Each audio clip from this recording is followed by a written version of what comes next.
peace. All right. Let's jump right into today's holy day. Happy holy day, peacemakers and Muslims all across the world. Welcome.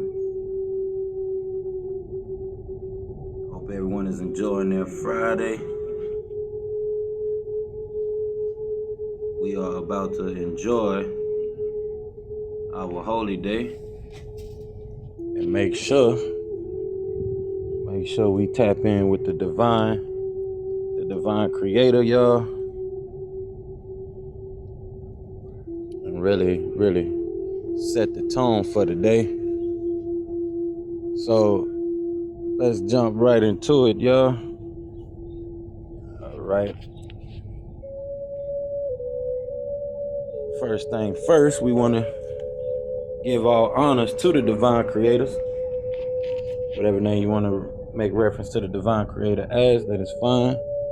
Want to give honors to the prophet, Noble Ali. Want to give honors to the forerunner of the prophet, Honorable Marcus Garvey. I want to give honors to all of the leaders and the staff of the prophet that was with the prophet at the time.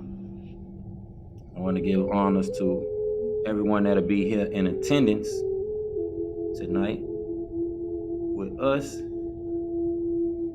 as we have our holy day here.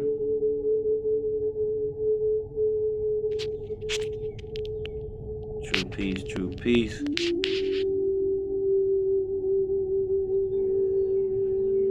All right, so we're going to be jumping into our divine supplication here in a second. First, I want to give honors to everything Moorish, all of the leaders that came after the prophet and those that continue to do the work for this divine and national movement. We want to give high honors to you all as well. So with that, let's jump right into the divine supplication for the day.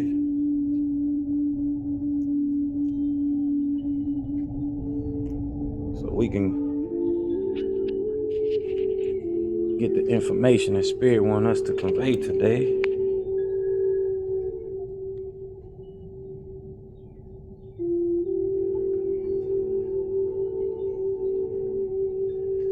As we know, we begin our prayers and thinking by using the All El Kalum. O Heavenly One, the Most High, who is sustainer of all the worlds, we do accept the duty you have laid on us to clean up the filth made by the West and its non-submitting fools. O my sustainer, we beseech you to keep your hand over us to control the streams of the courses of our lives. Our sustainer, and if we do wrong, please show thy divine blessings and forgiveness on us. You are the only one that can raise us true followers of the news bearers. And in thy name, we carry on. All right, so we're going to jump into our divine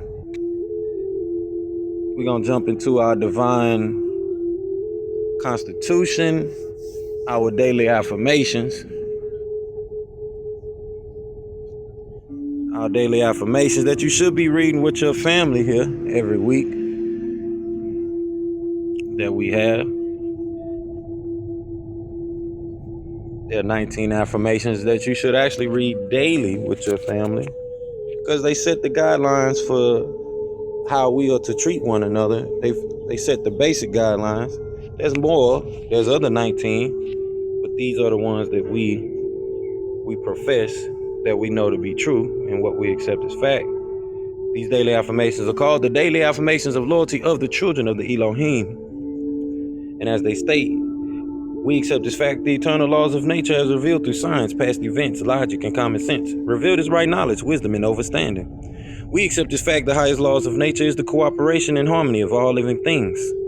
We accept this fact, our way of life is a means to the best end. We accept this fact that loyalty is the greatest of all honors and treason is the worst of all crimes. We accept this fact that what is good for the Holy Tabernacle is the highest virtue and what is bad for the Holy Tabernacle is the ultimate evil.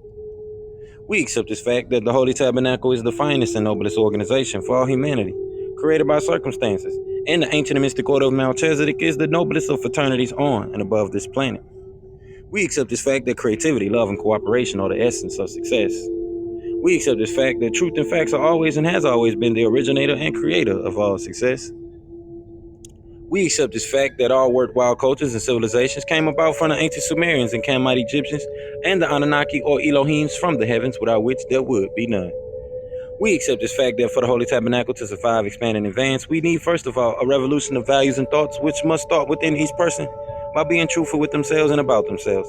Therefore, we completely and categorically reject all myths, fictions, religions, and lies that have not been proven. That would include your heavens, your hellfires, and brimstones, your horny pitchfork devils, your winged angels, and your old man God character sitting on a throne up there somewhere. We deal strictly with facts. If you can't prove it, we don't want to hear it. That doesn't mean we won't listen to you. Just don't expect us to accept your beliefs by virtue of a title such as Reverend, Pastor, Deacon, Imam, Sheik, Rabbi, Minister, Theologian, etc. That is your sensationalism, and we deal with just the facts. We accept this fact that the only true revolution is a war of good against evil, right against wrong, fairness against unfairness, loyalty against disloyalty, sincerity against insincerity, honesty against dishonesty, and this wars fought within each person among the agreeable and disagreeable Elohims that make up your willpower. We accept this fact that the unity of our community and its success will only happen with cooperation with all involved. We accept this fact, the total unification of all humanity on the basis of truth, that is, accepting people and races for who and what they are, respecting their culture, their languages, and their beliefs, and expect the same. We accept this fact that the human race's biological and cultural heritage is now under attack by our own morals, our self-righteousness, our desire to control industry, and these things attack the very existence of humanity. We accept this fact that males as well as females are equal in all things and should be dealt with as partners in all matters. We accept this fact that no one race of people is better than the other. In fact, no one wins the race and racism. We accept this fact that communication between different people is the cure to the ignorance that breeds the disease, hate.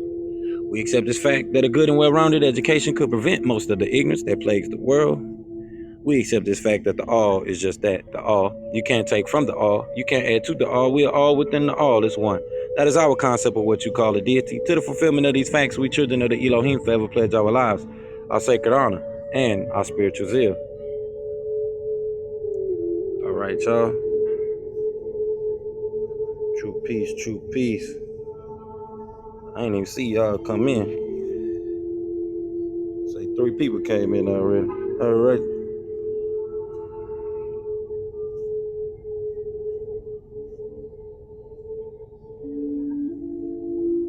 True peace. True peace, peacemakers. True peace. Let me bring you, send you an invite. I see you down there, Noble. Okay. True peace, Shawty. I see you.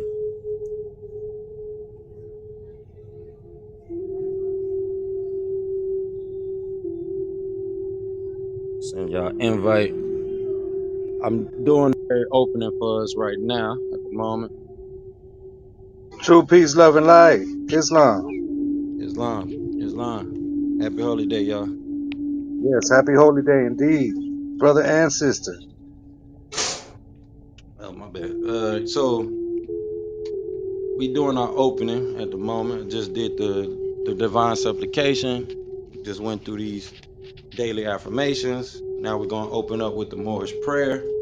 So y'all know how it go. 2 fingers up, 5 fingers up, facing the east, feet at a 45-degree angle. Allah, the Father of the universe, the Father of love, truth, peace, freedom, and justice. Allah is my protector, my guide, and my salvation by night and by day, through His holy prophet, Noble Drew Ali. Amen.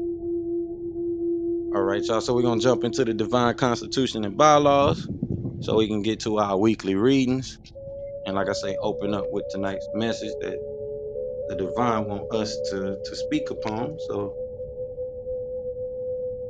let's get right into it.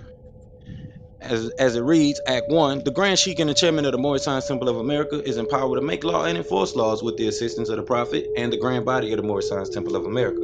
The Assistant Grand Sheik is to assist the Grand Sheik in all affairs if he lives according to love, truth, peace, freedom, and justice, and it is known before the members of the Moorish Science Temple of America. Act 2, all meetings are to be open and closed promptly according to the Circle 7 and love, truth, peace, freedom, and justice. Friday is our holy day of rest because on a Friday the first man was formed in flesh, and on a Friday the first man departed out of flesh and ascended unto his Father God Allah. For that cause, Friday is the holy day for all Muslims all over the world. Act 3. Love, true peace, freedom, and justice must be proclaimed and practiced by all members of the Moorish Science Temple of America. No member is to put in danger or accuse falsely his brother or sister on any occasion at all that may harm his brother or sister, because Allah is love. Act 4. All members must preserve these holy and divine laws, and all members must obey the laws of the government, because by being a Moorish American, you are a part and parcel of the government and must live the life accordingly. Act 5. This organization of the Moorish Science Temple of America is not to cause any confusion or to overthrow the laws and constitution of the said government, but to obey hereby. Act 6. With us, all members must proclaim their nationality, and we are teaching our people their nationality and their divine creed, that they may know that they are a part and parcel of this said government, and know that they are not Negroes, colored folks, black people, or Ethiopians, because these names were given to slaves by slaveholders in 1779 and lasted until 1865 during the time of slavery. But this is a new era of time now, and all men now must proclaim their free national name to be recognized by the government in which they live and the nations of the earth. This is the reason why Allah, the great God of the universe, ordained Zabuwr, the prophet, to redeem his people from their sinful ways. The Moorish Americans are the descendants of the ancient Moabites who inhabited the northwestern and southwestern shores of Africa. Act 7. All members must promptly attend their meetings and become a part and parcel of all uplifting acts of the Moorish Science Temple of America. Members must pay their dues and keep in line with all necessities of the Moorish Science Temple of America. Then you are entitled to the name of faithful. Husband, you must support your wife and children. Wife, you must obey your husband and take care of your children and look after the duties of your household. Sons and daughters must obey father and mother and be industrious and become part of the uplifting of humanity. All Moorish Americans must keep their hearts and minds pure with love and their bodies clean with water. This divine covenant is from your holy prophet, Zabuwr, through the guidance of his father God Allah. True peace, y'all. Islam.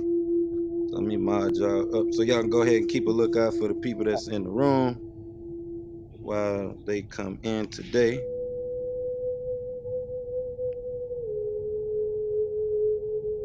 Happy holy day, Noble.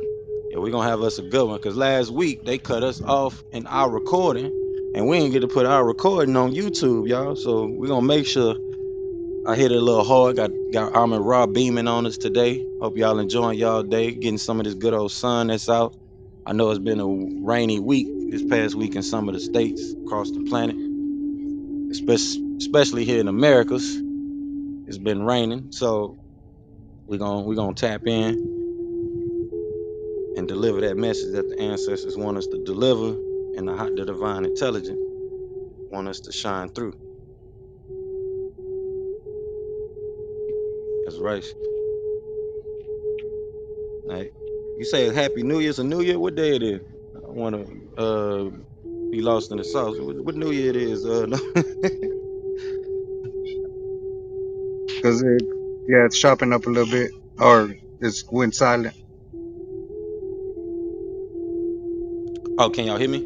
True peace. Yes. Now it's better, way better. Okay, I think that's my signal over here playing video games. Oh, springtime. Happy New Year. Got you. Yeah, you right about that. Islam. You know what? And we do actually have a Moorish American New Year's too. I got to go back and look at the date for it. Should be knowing this off top of the head, because we do want to tap into those days. Yes, please put us Celebrate on track. holidays. That's what we need to do. That's what we need to do. Excuse me, I didn't mean to cut you off, Noble, but I agree with you 100%. We need to go ahead and take our rituals, our cultural rituals and rites and ceremonies back, and that will definitely appease the universe and you know the Grand Creator, and to help us get back on the right path. That's right. So, That's Islam. True peace, brother Raheem. I see you, brother Mo. Yeah, Noble Sade. Ramadan started. Now I ain't gonna lie, I've been cheating for the past 2 days. Cause I've been eating. But you're right about that, Noble. We gotta bring that into fruition and set the example. And you bring things into fruition by setting examples, the right examples for our people. So we most definitely would do that. I'm gonna go, because I was actually looking at all of the Moorish holidays just not even a week ago, and just studying them, because we do have those holidays. and that's actually in the lessons for us as adepts and grand sheiks of the temple. So I will be tapping into that, and then we also have the Nubian calendar for ourselves. And I actually do have my Google calendar full of the holidays all across the world. I just don't see it pop up. I think like that. It just be more so people's birthdays, they birthdays that show up on Facebook that pop up on my Google calendar. But I'm gonna see how can I fix that so that way I'll be more aware, especially our global holidays too. We want to take that into account as well. All right, y'all. So let's jump into this week's weekly reading. I know we read the same chapters, but this is for that divine embedding of the information. That way it sticks with us, is always with us. Repetition is the divine father and mother of learning. So we're going to be reading our weekly reading of chapter 25 called the Holy Covenant of the Asiatic Nation. You have the temple link that's pinned at the top of the room. I'll be putting the school link later on when we get into the holy instructions. But I still haven't got to the store yet. Y'all been working on some other things for us. Me and brother Raheem, and been taking care of some things. But the the the the library link, I'm sorry, the library will be up to date. It will be updated real soon. I'm working on that. So that way y'all can go and get your books, get them for at least $1 donation like we had before. As well as working on the regalia. Gotta get our store back intact. Just trying to make sure I pick the right platform to do it on. But we will be getting that together. Just been busy here for this past 2 weeks working on some things for us in the background, so we can get to this next phase, like I said, for this year and for the future comings. All right, y'all. So chapter 25, the Holy Covenant of the Asiatic Nation, as it states, ye are the children of one father, provided for by his care, and the breast of one mother had given you suck. Let the bonds of affection therefore unite thee with thy brothers, that peace and happiness may dwell in thy father's house. And when ye separate in the world, remember the relation that bindeth you to love and unity, and prefer not a stranger before thy own blood. If thy brother is in adversity, assist him. If thy sister is in trouble, forsake her not. So shall the fortunes of thy father contribute to the support of his whole race, and his care be continued to you all in your love to each other. Unity, because that's what this is about. And right after that is the unity, the unity instructions, the holy instructions of unity coming from the prophet. So we're gonna jump right into chapter 47 and 48 and do our weekly reading of those 2 chapters. Chapter 47 is called Egypt, the capital empire of the dominion of Africa, and it states, the inhabitants of Africa are the descendants of the ancient Canaanites from the land of Canaan. Old man Cush and his family are the first inhabitants of Africa who came from the land of Canaan. The father Ham and his family were second. Then came the word Ethiopia, which means the demarcation line of the dominion of Amexem, the first true and divine name of Africa, the dividing of the land between the father and the son. The dominion of Cush, northeast and southeast Africa, and northwest and southwest was his father's dominion of Africa. In later years, many of their brethren from Asia and the Holy Lands joined them. The Moabites from the land of Moab, who received permission from the pharaohs of Egypt to settle and inhabit northwest Africa, they were the founders and are the true possessors of the present Moroccan Empire, with their Canaanite, Hittite, and Amorite brethren, who sovereign from the land of Canaan, seeking new homes.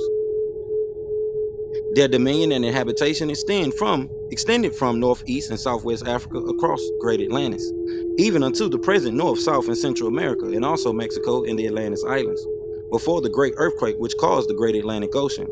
The river Nile was dredged and made by the ancient pharaohs of Egypt in order to trade with the surrounding kingdoms. Also, the Niger River was dredged by the great pharaoh of Egypt in those ancient days for trade, and it extends eastward from the river Nile, westward across the great Atlantic.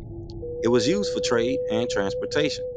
According to all true and divine records of the human race, there is no Negro, black, or colored race attached to the human family, because all the inhabitants of Africa were and are of the human race, descendants of the ancient Canaanite nation from the Holy Land of Canaan. What your ancient forefathers were, you are today without doubt or contradiction. There's no one who is able to change man from the descendant nature of his forefathers unless his power extends beyond the great universal creator Allah himself. These holy and divine laws are from the prophet Noble Drew Ali, the founder of the uniting of the Moorish Science Temple of America. These laws are to be strictly preserved by the members of all the temples of the Moorish Science Temple of America, that they will learn to open their meeting and guide it according to the principles of love, truth, peace, freedom, and justice. Every subordinate temple of the Grand Major Temple is to form under the covenant of love, truth, peace, freedom, and justice, and to create their own laws and customs in conjunction with the laws of the Holy Prophet and the Grand Temple. Our Prophet Noble Drew Ali was sent by the great God Allah to warn all Asiatics of America to repent from their sinful ways before that great and awful day that is sure to come. The time has come when every nation must worship under its own vine and fig tree, and every tongue must confess his own. Through sin and disobedience, every nation has suffered slavery due to the fact that they honor not the creed and principles of their forefathers. That is why the nationality of the Moors was taken away from them in 1774, and the word Negro, black, and colored was given to the Asiatics of America, whom were of Moorish descent, because they honor not the principles of their mother and father and strayed after the gods of Europe, of whom they knew nothing.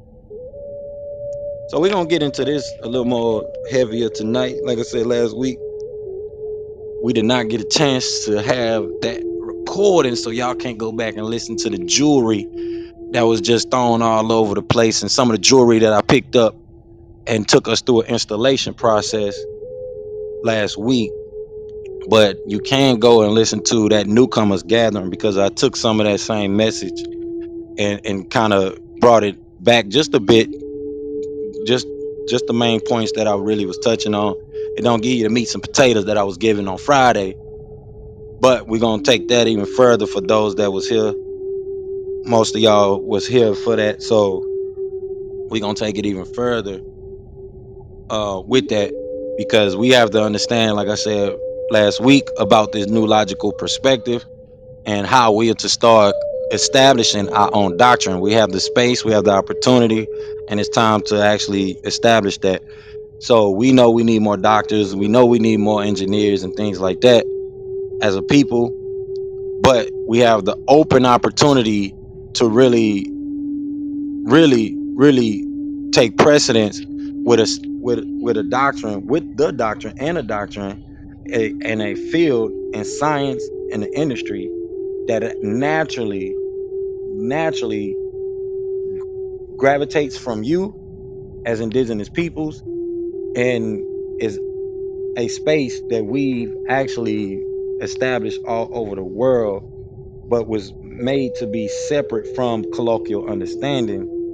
But there is no grounding or no foundation colloquially without those culturalisms that actually come from us indigenous peoples, from whatever form of newlogy it may be, whether you're dealing with the technological side, you're dealing with the mental side, the mental health, or you're dealing with spirituality, or you're dealing with parapsychology, things of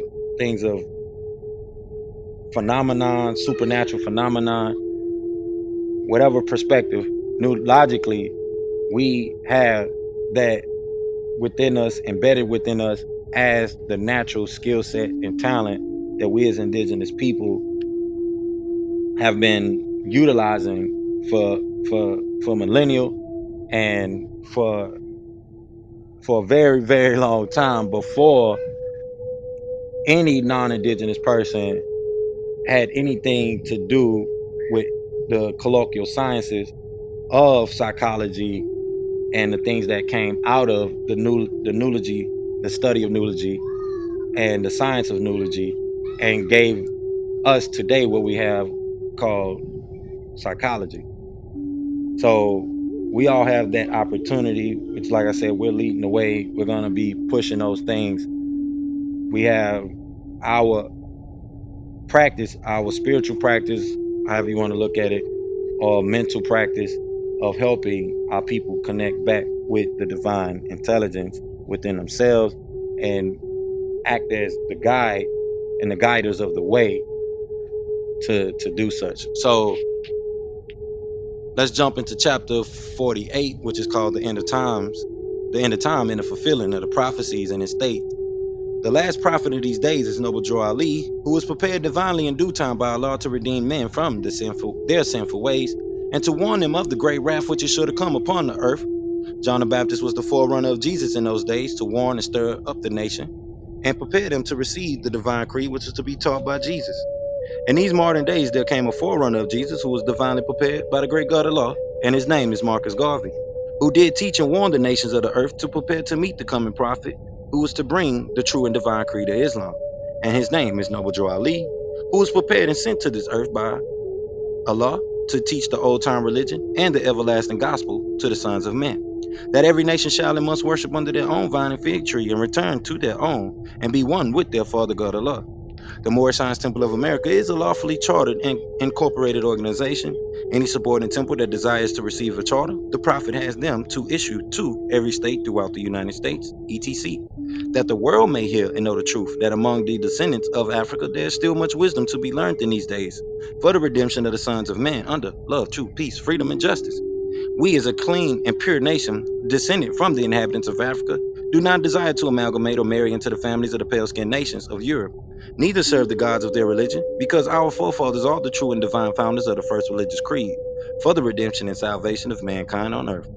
Therefore, we are returning the church and Christianity back to the European nations as it was prepared by their forefathers for their earthly salvation, while we, Moorish Americans, are returning to Islam, which was founded by our forefathers for our earthly and divine salvation.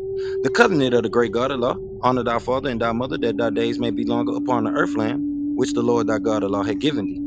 Come, all ye Asiatics of America, and hear the truth about your nationality and birthrights, because you are not Negroes. Learn of your forefathers' ancient and divine creed, that you will learn to love instead of hate. We're trying to uplift fallen humanity. Come and link yourself with the family of nations. We honor all true and divine prophets. Islam. All right, Islam. y'all. Islam. Brother Famo, I see you down there. I didn't know you was in the room with Yes, us. Peace, sir. peace, Yes, peace, sir. peace, man. Came up. Came up. Happy Holy Day. Islam to the room. Happy holiday, brother. It's good. It's an honor and blessing to hear your voice, Noble. Always. Likewise. So this week, like I said, we're gonna touch even further on what we've been touching on with the new logical perspective. But as we just read, there's still much wisdom in this day and time, and we know, like I said, what the core of that wisdom actually is, and we're giving the church, and we're giving back the Europeans the church and Christianity and their way of it being structured, while we're returning to Islam, which was founded for us. And that is our ancient way of peace. Even to the Native Americans and indigenous Americans here, you had the great law of peace. And we have those covenants, as it mentions, we honored our father and our mother, which is our ancestors, who established these culturalisms and ancient sciences that we as a people have far, far greatly separated ourselves from. So we're gonna get into that tonight. We touched on the redemption last week and how it has really nothing to do with just paperwork and the misunderstanding of when you proclaim your nationality in an actual temple, what does that mean? And why do you have to actually be a part of a temple? Sister Majestic came through with the resolution, the HR resolution 1203 from Georgia. You have the you have the resolution coming from Illinois, which is HR 0689. And then you have other resolutions. You have a Senate resolution here in Texas. I think it's 1102. I'm not sure on that Texas one. Don't quote me on that one, y'all. But these proclamations and resolutions have been has established Moorish American Holy Day week throughout many states that have publicly acknowledged the sovereign theocratic government of the Moorish Science Temple of America. So we got to get on page that there's one temple, one prophet. Don't matter how many different parts and branches of the movement, we all together need to understand. And I hope you all, like I said, hit the highways and the byways and propagate the fact that it does not matter what temple you are a part of. The point is being in the temple. And we got to let it be known that there is a actual structure and foundation to these things. As the prophet said in the literature, there are people who are trying to really keep people away from the true foundation that has actually been established. The status correction thing, it sounds good. It has some good trade secrets in it. There's some good trade secrets that you can find in in the status correction thing. The sovereign citizen movement thing. There's some good rhetoric in it. There's a lot of good rhetoric, a lot of good mental philosophy that come with it.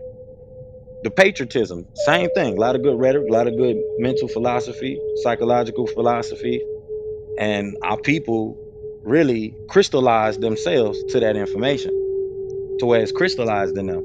So I have to get them to really see past it, transcend in their scope, past those type of psychologies, even to the point that they will still read something and still misinterpret misinterpret what they're actually reading and what it actually says in context.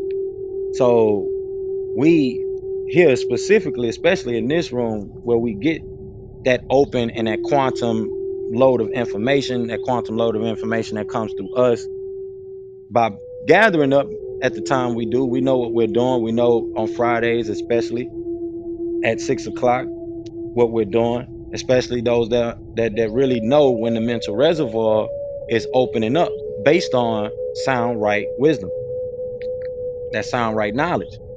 So this is why I said we're going to be going into more of the new logical perspective. As I mentioned also that past Friday, we don't have a recording. I wish I could send y'all back to that and go check it out. We're going to get into current events as well later on and touch on some of the things that are actually taking place around the nation and the country. So y'all want to stick around for that as well. But first thing first is, like I said, is acknowledging the fact that the redemption is not what people think it is. I put it in the chat this past Sunday. So some of the things I did talk about in this past newcomers gathering is some of the things that we mentioned on the past holy day. We didn't get a chance to record it, but it's there. You can go and listen to it. But we have to lock it in, and like I said, get this out to the highways and byways that this paperwork thing has nothing to do with the ceremony, the shahada, or the baptismal, whatever you want to call it, that every indigenous culture, the powwow, whatever term you want to use, that every indigenous culture and people throughout the world, throughout the Omniverse, has indigenously, to where when however you want to describe it, whether you're enrolling in the tribe, you're joining the tribe, you're proclaiming your nationality, or you're going through a naturalization procedure. Naturalization has nothing to do with just you doing paperwork as an individual, and there's no acknowledgement back from that paperwork from the same individuals that you're sending that paperwork to and you're putting them on notice of. I understand the point of wanting to communicate and all these good and nice legal rhetorics that people fixate their mind with. But if you want to do things in proper context, you want to understand things the proper way, the foundation, then you have to understand the literature and even the things that we just read, even in the divine constitution. The prophet didn't say that we need to be rebelling against the government, this, that, and the third. He said to obey and the Constitution. So that means we need to be law-abiding citizens. The prophet has that word in the literature. I mentioned this, I think, 2 holy days ago, or even that last holy day didn't get didn't get recorded properly. I guess it's not available. But going into these terms that we went into heavy, like doctrine being a triune of three doctrine or documents. You have that not just from the master teacher, like I mentioned, you have the holy tablets, you have the potential scroll, and then you have the mind book, the mind scroll. That makes up the doctrine for those that are understanding what the prophet came to bring us with the sound right wisdom, with us being spiritual guides or doctors as adepts that are going to go into that field. But whether we're doing it in a law perspective, whether we're doing it in health, as far as our careers and trades, whatever field you're going into, our cultural science has to be connected with who we are as a people. This is what the prophet was showing. This is what all the leaders that came and spoke after the prophet is shown, and all of the work and the bodies of work have been leading up to. But we have to get into it more colloquially, more fundamentally, make things more practical as best as we can, simply utilizing our own new logical understanding, not just logical, not just animal way of thinking, because we're getting into a time where it's going to be important what frequency are you really operating on, and what mental patterns of thinking are you really functioning from. Are you functioning from your animal mind? Are you functioning from the higher essence, the divine mind? Those things might not seem important, especially when you're getting into philosophy, you're getting into the occultisms and these different books and things like that. But the clarity has to be brought on what the true light is. The prophet wanted us to be in touch with the true light, the divine truth. So that means we're going to have to get into the science of nulogy, the science of the nous, the science of sound wisdom, the science of the prophets, which they call nebuwah and Arabic. This is the science of us adepts. We're messengers. We're the thoughts of Allah. This is what's in the 101s. These are what's in the questions. So we have to take a stance in our doctrine that we have. The prophet left us with a doctrine. The prophet mentioned in the oral sayings and prophecies that, hey, I gave you everything that you needed, y'all. Y'all got everything you needed. And he gave you 2 books to hold up. That's all you need. So you have those 2 books that the prophet gave you. And then you have the prophet giving you the divine constitution. You have a doctrine. You have a doctrine. Then you came into the future, and now we have other leaders and teachers that came. And more specifically, in this case, you have the master teacher who came and gave us the proper understanding of what the Nebuwah is to us, which we call Nuabu, the science of sound right wisdom, the right knowledge for the right understanding. So that way we can get in tune with sound right wisdom, which is the Nebuwah, the spirit of prophecy. This is mentioned also in the book of Revelations. We also going to be jumping into chapter 7 of El's Holy Injiyl. We didn't get a chance to record chapter 6. Well, we recorded, but it didn't get put up on here on Clubhouse. But I'll be making reference to it throughout tonight's lecture and sermon. But we read chapter 6, which talked about the wealth of Brother Abu, whose wealth would not be needed or it would not be accepted in the future. We made reference to how those things coincide with today, with the wealth of those from the past. No matter how much wealth they have, it will not be even thought about in the future. This goes into the prophecies of the prophet, what he said. Y'all gonna be walking by $20 bills and not even pick it up. So we have to be prepared, like I said, for what is to come. But we need to understand the type of thinking that comes with that. We can't be stuck in the regurgitation of conscious community rhetoric, even some of the rhetoric that gets passed along here in the temple. Like I say, we don't want to be arguing with our people that we're trying to connect with and show them the true light, show them the path to the true light, show them the surat, the way to walk on that path, and get get back on that path, and we arguing with them every 5 minutes about what the word black means and where the word black come from. When the prophet clearly stated that those definitions did not come from Moorish psychology. Those definitions and terms clearly came from European psychology. So our Moorish brothers and sisters are gonna have to really dive into getting past the rhetoric, getting into transcending communication, quantum quantum communication, communicating quantitatively. So therefore, we can give our people a wholesome message that stands on its own. Like we like to say, 2 + 2 = 4. 2 × 2 = 4. What you do on one side, you must get on the other. A message that actually is wholesome to where, okay, I understand how things are from this parallel, then I understand how things are from that parallel. And you're able to respect people from different cultures, people from different philosophies, people from different faith base. It doesn't matter. As the prophet said, Islam is a universal message. Islam.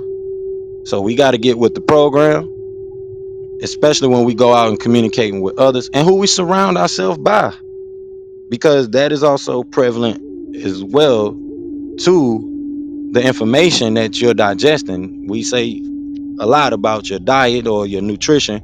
Your nutrition is also what you're listening to, whether it's music, it's also who you're talking to, taking in their ideas, how they think, how they process information. Some people you may have to be around so you can help them process faster, but then you have those that could, really take you off your path and have you deviating from your path, which is not necessarily just a part of them having a slow process and way of thinking, but the energy and the spirit or wherever they're being guided to is just based on deviation. And we like to say the devil, but technically that's all that is getting you off your path, your designated place that you need to be to do a designated thing for a designated purpose, off your destiny. That's deviation. That's deviation. And that's not the higher self deviating you off your path. That's coming from clearly everything of the lower self and attributes of the lower self. So we got to be able to distinguish those things and have discernment of those things, because we got divine works to do. We know we do. And this clearly is what we need to have. We need to have these conversations, especially about new logical way of thinking and pushing it further, because we got a work to do. As I mentioned last week, this past holiday that didn't get recorded, that we have to sift and look for those people that are here to do the spiritual work. The master teacher, as we know, came and broke down every religion, book for book. Some of the things we reading about in El's Holy Injiyl, it gives us clear distinction. As we went over these past couple holy days about the name that you will receive. If you read the messages to the 7 congregations, as we read over this past 2 holy days, or newcomers gathering, because that's when we actually read the Injiyl. But we read about it in here because a couple holy days ago we was talking about the things that are coming to pass, and what are we going to do as a people? Are we going to be prepared?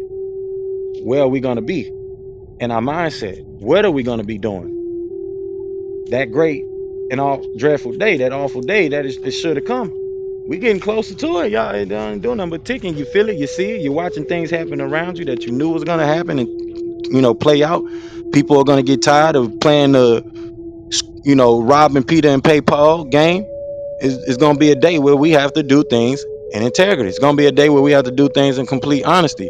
That day and those days are here and they're upon us. We have technology to where you have to be transparent about what you're doing, especially financial technology,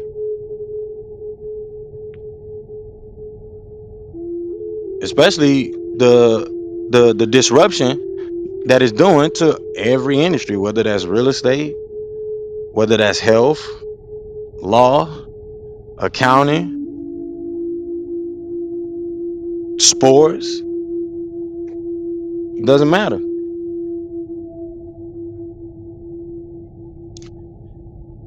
There's a change that the technology brings to each and every field in every industry. So we, as a people, we have that opportunity to take precedent and do our thing. We have our doctrine, we have our culture. So it just shouldn't be things that the new or the latest influencer is hyping up that we call the smartest thing that we ever heard, when actually there's many scientists and many other leaders in the past who have pre-warned us about these things that we're talking about here now in the 2020s and beyond. You have me, who called out a lot of the stuff that'll be happening from the year 2020 and beyond, and now we're here in that 2020 and beyond. But are we prepared for that next phase? There's a lot of people that know about our project, that know about our work. You got a lot of people that came in and seen we was doing this and think they could handle that download. I'm only microdosing. You can ask Kaba. You can ask some of the people that's been around for a long time. I gotta microdose this information, especially if we're coming and going into a new logical perspective of this, because a lot of people barely understood the right knowledge for the right wisdom, right understanding, the right overstanding for the right wisdom, right knowledge, right wisdom for the right overstanding. They barely even got that. They still don't get the alignment properly of how all those things align up with sound wisdom, and the wisdom and the way and the mental pattern, the mental pattern of those that are adept, those that are prophets, those that are the nabi, the nebuah, the spirit of prophecy, the energy of the prophecy. We are the futurists. We tell the future. We are the creators of it, whether it's through anime, art, music, philosophy, whatever form of fashion. That is us. We are the shapers and molders of the planet, symbolic of Khnum, the deity Khnum from ancient Egypt. So we have to be in alignment with the divine. There's the thing called the new spheres we talked about these past couple of weeks. There's the mental atmosphere of the planet. A lot of people are going against the grain of where we're going, which is the singularity. Like I said, many people, I said this before. Many people have that divine vision in their mind's eye, but do not see the day in and day out work that's needed to work towards that, to get towards that position. We're more worried about the things of the world, not understanding that these divine scriptures that a lot of people throw shade to, the Bible thumpers, a lot of that spiritual philosophy was on point. Why do you think the prophet mentioned it and put those some of those covenants in the literature? Same thing goes for the Nubians. Same thing goes for those that are into Nuology already, or what they call the philosophy of Noon already, the Noon science, the science of Noon, the science of the true light, but don't really understand why those texts that we call the nature of nature actually has these same scriptures in there. Cleanliness is next to godliness. So it's not that we just throwing away everything. This is why the work has been done the way I have done things over the years, because every culture and every religion will be revised in a new logical perspective according to the divine mind. That divine mind is that divine love that connects us all. So we so busy looking how to put the next person down, or the next group of people down, or the next division that they create between us all, this divide and conquer thing. Well, that group over there is doing this, and we're gonna do things this way. They can do this and this, that, and the third. Now, unless they really transgressing against nature, it shouldn't really be too much division between us as a people, especially faith to faith, because technically there's a silver lining that connects all of these faiths, and us of the mystic order. We should understand that us that are adepts, which are brothers and sisters of the mystic order, This past Sunday, I went into why Ruth is important. The nationality of Ruth being a Moabite is important because the Moabites are also Israelites that also tie into that sacred order. And if we revert back to what we read this past Sunday in the El Holy Injiyl, we know why those Moabites fell off. And the practices of Hinduism that pretty much caused a lot of different perversions, not just in Hindustan, but all over the world. There's not that many people that actually talk about the caste system of why the European psychology about the color white is the way it is. And we know that's one of the questions in the Temple 101s, the Quran question 101s. So we have to be able to, like I say, relay these messages in a practical way. This is where the practicality comes in. So you're not just practicing, you're practicing here when you come in and you have that opportunity to create content, as I said, and speak and build. But your expertise is going to show when you step into that adept chamber. You become an adept and you step into those chambers as an adept.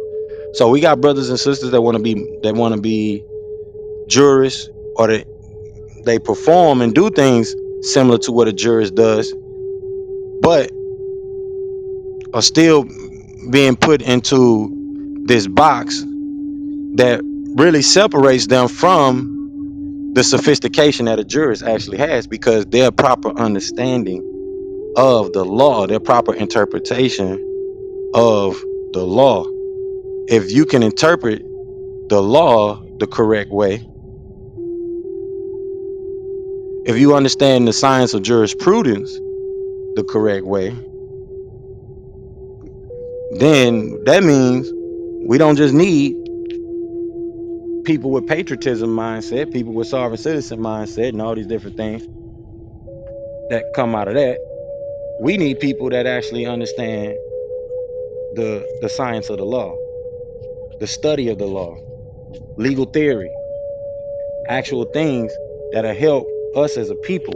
We need more actual like they have Jewish lawyers. We need more actual Moorish lawyers, not just somebody giving you a remedy and then say sign up to my Patreon. No, we need people that are actually into the practice and then grow beyond the practice. Become an expert. Become an expert. Become an adept.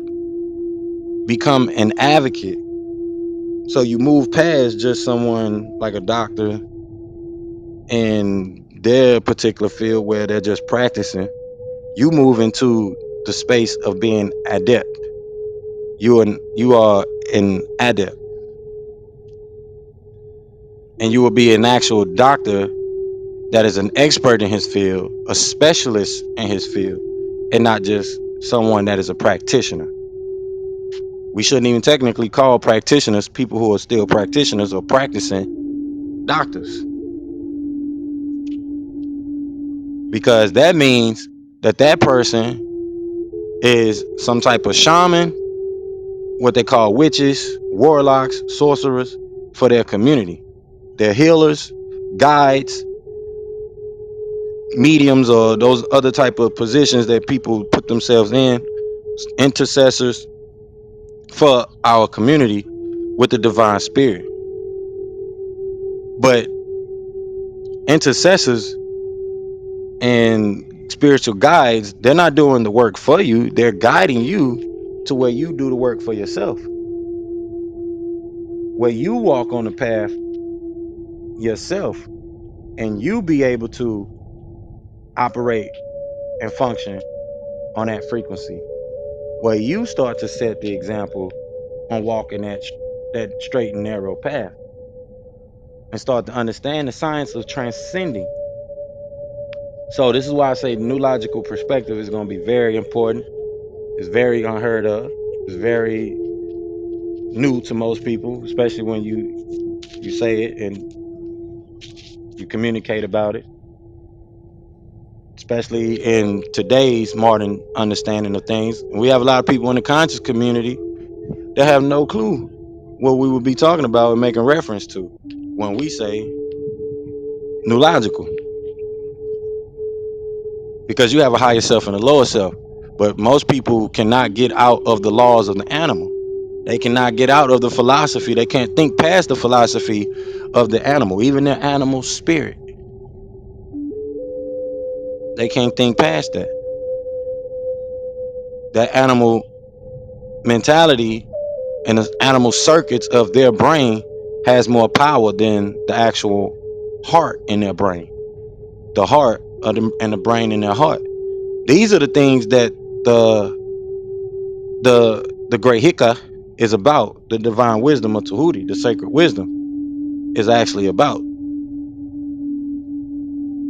stepping into the philosophy of transcending. But how can we tell the story if people are not even on board? How can we go deeper into the nature of nature, Natiru Shid Natiru, if our people are not even studying? Our people are not even doing the work.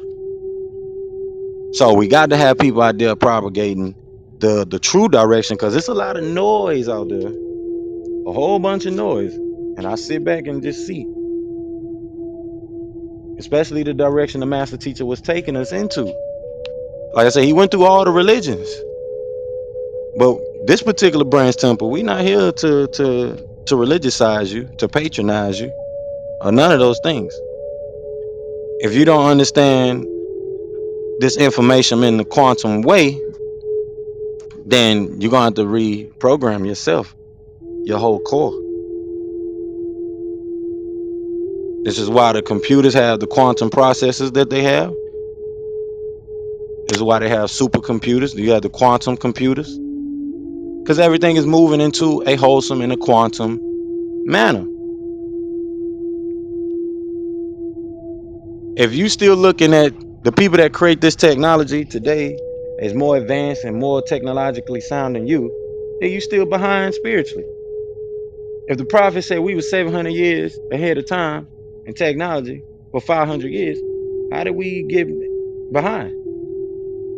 Are we actually behind, or are we just ignoring the facts, the fundamentals that are right in front of us, and ignoring the fact of who we are, so we can participate in the superfluities of life, of this artificial world that's being created, the superficial things that are being created around us that are being made to be important.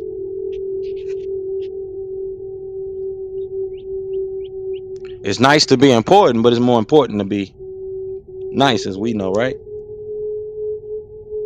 So if we're going to move in the direction of the sound right wisdom, for the right knowledge, for the right understanding, we don't need to be going through all of the conscious community debates, all of the misinformation that's being put out just for people to be popular so they can sound outside the box and sound cool. I know you want to stand on your own merit. You don't want to stand on the feet of another man or woman. But at the same time, if right is right, wrong is wrong, and when it comes to us all in this room that's able to put four fingers up, we can all put four fingers up on our finger, two fingers on one side, two fingers on another, and we're going to get four fingers all together. So if we have a problem with being on the same page and being in the singularity, you're going to have a lot of great issues. If you're still peeping in the shadow streams of your mind to find something negative and something wrong about somebody, you're putting yourself backwards. As we know, a lot of people are not revolving as they're supposed to. They're evolving back into Homo erectus. They're not moving forward into Homo sapien and whatever else comes next that represents a higher form of intelligence, Homo picticus, whatever else. We can't get to these things if people are still behind in their thinking.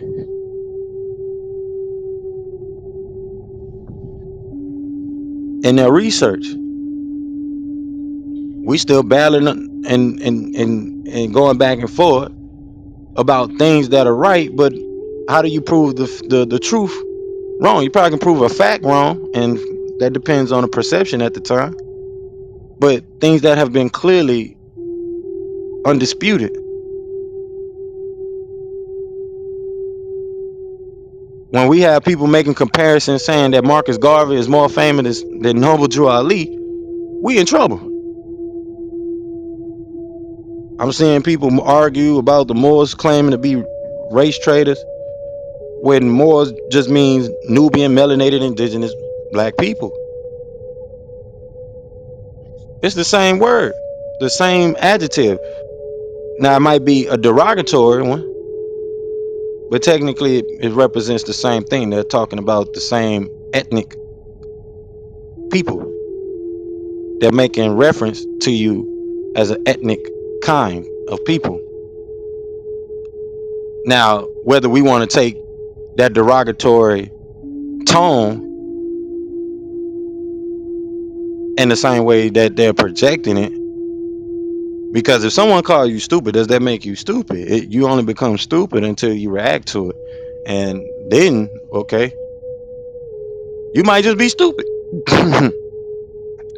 But if you don't give that energy, then what standing or validity does it actually have? If somebody calls you slow, somebody calls you ugly, unless you believe that yourself is ugly, you're gonna react to those ways and in that action. A lot of arguments would be solved and cut short if we didn't react and give energy to those type of projections and things that people push at us. A lot of the things that we deal with as a people and a lot of things that we go through get to the next level. Wouldn't even be arguing with a lot of people. Now, I'm not saying you're not gonna get into it with people, because you do have to assert yourself and you do have to stand your ground. But at the same time, a lot of things that we go back and forth about, especially in our relationships with our spouses, a lot of those things wouldn't even escalate the way that they do. There was a lot of more people married in the past than it is today. And no, it's not because one gender is tired of the other. It's solely because we're doing more and more things that make us operate as an individual. And we know as an individual you'll fail, but as a part of the all, you will succeed. When you're giving a service to someone and to people, you will succeed. When you're working on behalf of the people in integrity, you will succeed. You program your mind to be successful, then you will be successful. You establish the energy of success within yourself. You build up the energy of success within yourself. You're gonna be successful. That is the strange secret about life. So when it comes to this redemption and we say you're gonna be redeemed without money, and then you coming in thinking that, oh, I need to do a UCC and I need to get the long form of my birth certificate, and you still thinking that way, you're doing yourself a disservice. You shooting yourself in the foot. You wasting your own time. None of that's gonna teach you how to build up the spirit and the energy of an entrepreneur. None of that's gonna teach you the real practical knowledge that you need to have as an adept jurist, as an adept legal scholar, if that's what you want to be. Especially if you're talking about protecting your assets and doing asset protection or being someone's counsel. Before I did a lot of things I did, I actually studied the Bible to and fro. I had Bibles everywhere, had scriptures everywhere, and I'm going back and forth with actual people that know these scriptures and understand these scriptures and giving clarity to the scriptures, and not just give metaphysical breakdowns, actual practical theological studies, comparative theological study, which is what you become.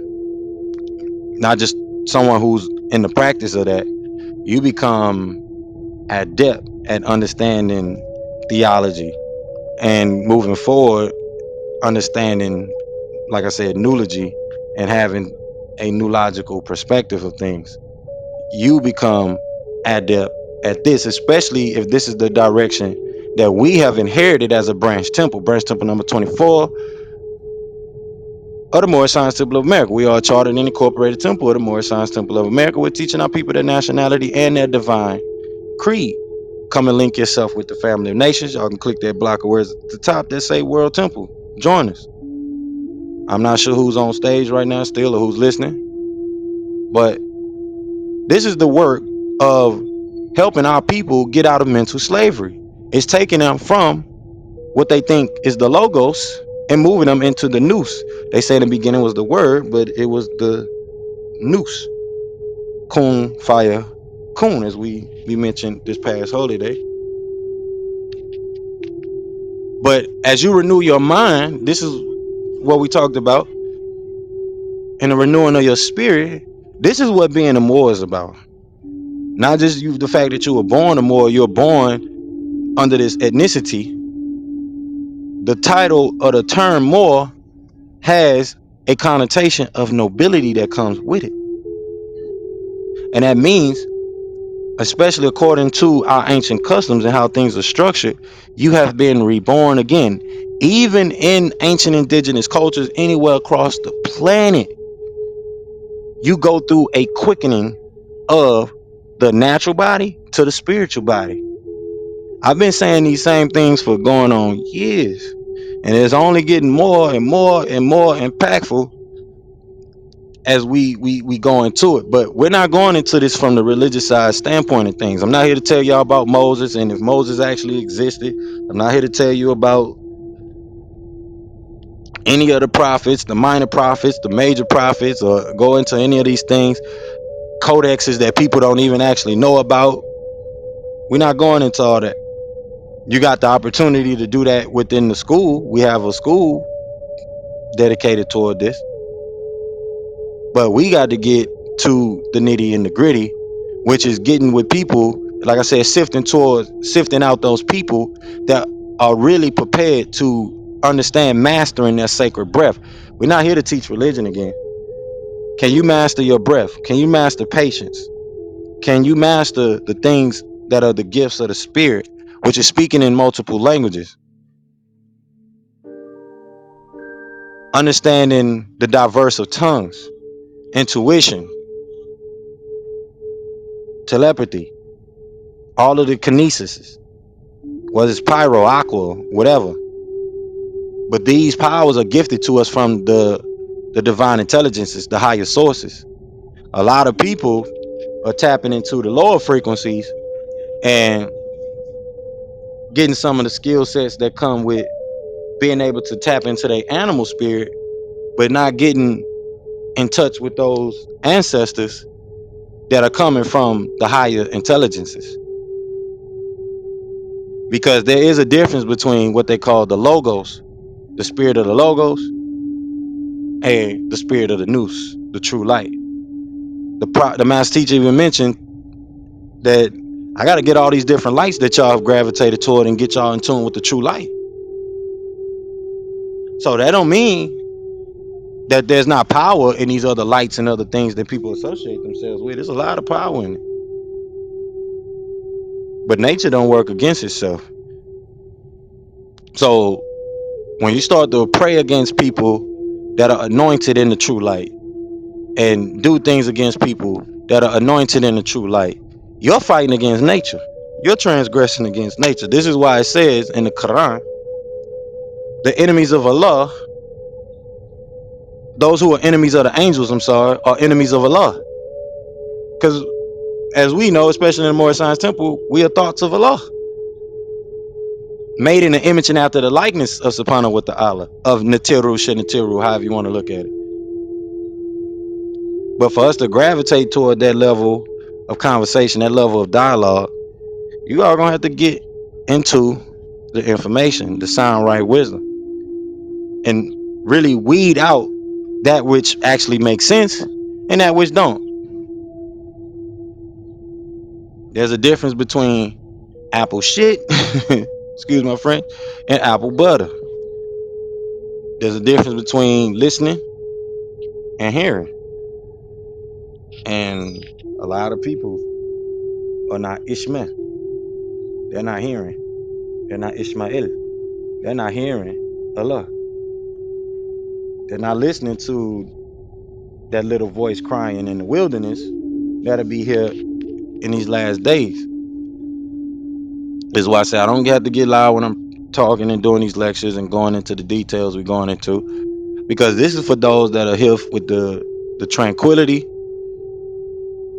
enough to gain that improvement, because we here to create a tranquil space. I'm not sure if the meditation is playing. We try to keep the meditation playing in the background in a lot of our sermons because that is the purpose. As we read in the L's Holy Injiyl these past couple weeks, Buddha was on the right track, but Buddha didn't pay homage and reverence to Subhanahu wa Ta'ala, to the Most High. Aliyun. Those messages to the seven churches is for a purpose, because that is symbolic of not just the people that you witness and coming to today. It's also seven churches, so we know that's symbolic of the seven Elohims. Like he said, go to that Elohim of that church, go to the God, the deity force of that church, and let them know such and such and such. So that means go to the angel of that church, of that congregation, and let them know such and such and such.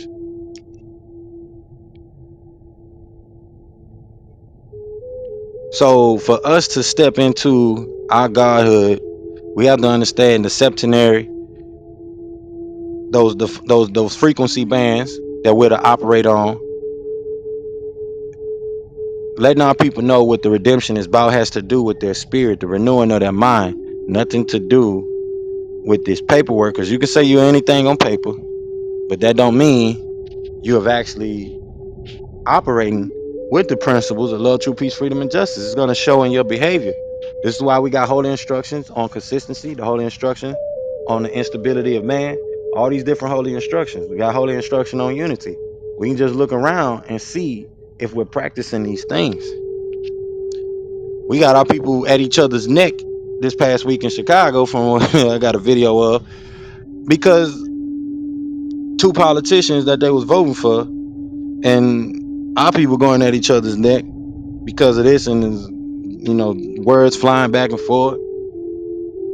And like I said, someone was trying to paint the Moors as race traitors, which you always kind of run into, but they come from mainly a lot of people who don't do their research and don't understand the proper perspective that the Moors be speaking from, especially when it comes to nationhood. So there's much back and forth that can happen between those two different psychologies. There's nothing wrong with the term black, socially, especially. But when we're talking about that in the guides of law, we know that color of law has no standing. So you're trying to give standing to something that has no, because if we give standing to that, then we're justifying the mistreatment that we get. That's no one's fault but ourselves. And then we would say the person who doesn't agree with that is a race traitor. You got to make it make sense. We got to sit down with each other and have some practicality. It doesn't matter which side. This is why we in this particular branch temple agree with proportional representation, which is having representatives from both sides of the thinking to represent the people, especially male and female representatives. So if there needs to be a grand sheik and a grand sheikess at the polls, and we voting for them, then so be it. But that is the thing we also missing as well about the jurisdictions of these ancient religions and where they come from. This is why the prophet said, I got to get y'all in tune with the divine creed. The divine creed of peace, peace, peace. We got to get our people past the misinformation, the information that they're missing, get them into this mid formation so we can get information.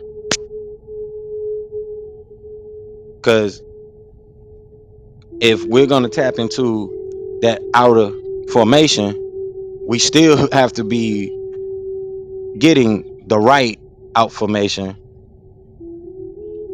for the right purposes, right knowledge, right wisdom for the right overstanding. Not just to have a bunch of data that is considered outformation because we want to be into the ET thing. We want to be into the alien thing. And a lot of people are still not catching it. Don't believe me. Check it out, right? As we know. But as we gravitate toward them putting more of this stuff on the news, talking about UFOs getting shot down, all these different things that's happening, we got to be prepared in mid formation. So this is why I say we sifting through those that are trying to be spiritually in tune, not caught up in all the different religions, divisions, the religious controversies, the social controversies, the economic controversies, the financial controversies, the educational controversies. We arguing about them taking out African American studies when you have a whole school district based on yourself, but you won't get involved based on your ancient forefathers, divine, and national creed. But we can't get our people past that conversation of arguing about the term black. Arguing about the term black. When we know by law, it ain't got no standing. So practically, it shouldn't carry beyond it. But we got people that carry that conversation into other areas, especially science. And us as Moors who continue to participate in those vain discussions and conversations and push the narrative on our people when knowing what the prophet has put in the literature that comes from their European psychology. So what comes from ancient Moorish psychology, ancient indigenous people psychology, ancient indigenous people science? How do we view the word black? How do we view the color black? How do we view the concept of it? For us, it represents the state of supreme balancement, the state of the womb, the state of life, not death, as the Europeans say. So we have to have a parallel understanding. Help our people understand that we understand these things parallel, because a lot of our Moorish brothers and sisters, they go out there and get a temple a bad name. Or if they're not giving it a bad name, they're going out doing a disservice. And even if we're gonna operate our business, our economics, according to the divine wisdom and the divine principles of Subhanahu wa Ta'ala, divine intelligence, the divine, we still have to understand that we're here to be good managers, good stewards, good trustees, serve our clients, be good at serving your client, not just that the attitude of, well, I'm a more and this that and the third, and this is the rhetoric that don't help us get nowhere in bringing and uplifting humanity up. That sets us back. That does our mission and divine purpose a disservice. So how can we redeem anyone else if you yourself haven't redeemed yourself mentally? You can't get the jot out of your eye, the jot of somebody else out till you get the tilt out of yours. It's doing a disservice, especially pushing the advocacy of these different laws that you really don't even understand the interpretation of. We go and listen to these people. They become popular more now. I wish the brothers and sisters that were actually teaching about, you know, things about legal tender and payments and things that help people with their bills, and actually creating companies that do such. But we got to get past the patrons and the Zoom calls and things like that, and actually create lucrative functioning businesses for our people, and the YouTube battles and the beefs, and actually create standing institutions. But we have to do it utilizing the power of our new logical overstanding, understanding, understanding. That was new logical when we started to say understanding. People started to get, oh, okay, we got overstanding. We know who pioneered that, and now you got people saying understanding just to sound cool, but don't really have an actual inner standing. It's not new to say understanding or have the inner seeing, the inner eyes, the inner hearing, those things, to have an actual inner standing. But 9 times out of 10, a lot of them people are not operating from the mid formation of things. We have a lot of Moorish rhetoric that doesn't line up with the actual purpose and principle of the Moorish Science Temple of America and the Divine and National Movement. You have a lot of rhetoric that doesn't line up with the conscious community and the purposes it was created for and established for. Especially when you have people from different faiths and different backgrounds, and then they come start pitching at each other. Well, this is that, and the third, and we're not dealing with those situations colloquially. We're not having a civic engagement as we're supposed to have in these particular spaces. When we have a temple, like I say every week, it's not just supposed to be me that's speaking. We're supposed to have guest speakers that specialize in different things. Get up, come in, and speak. We want different people that have different genres of the divine intellect. Get up, stand up, come in, and speak. Not just to sound cool about being an influencer and all these different things, but actually portray the science of doing the due diligence, knowing the science of peace. So that means meditation, real proper meditations. Not somebody that take pictures of themselves meditating on Instagram and things like that so they can make it seem like they really meditate. Because I got people in the room that'll tell you that what it really look like for somebody to really actually meditate. And the things that actually manifest when you start actually doing prana and doing the pranic work and the highest levels of the different breathing exercises. I'm very astute in it. Got room for getting better? Yeah, I do. But I understand the foundation. I understand the fundamentals. I understand, like what we mentioned this past holiday, what it means by Allah being truth. That means your breath. You control your breathing.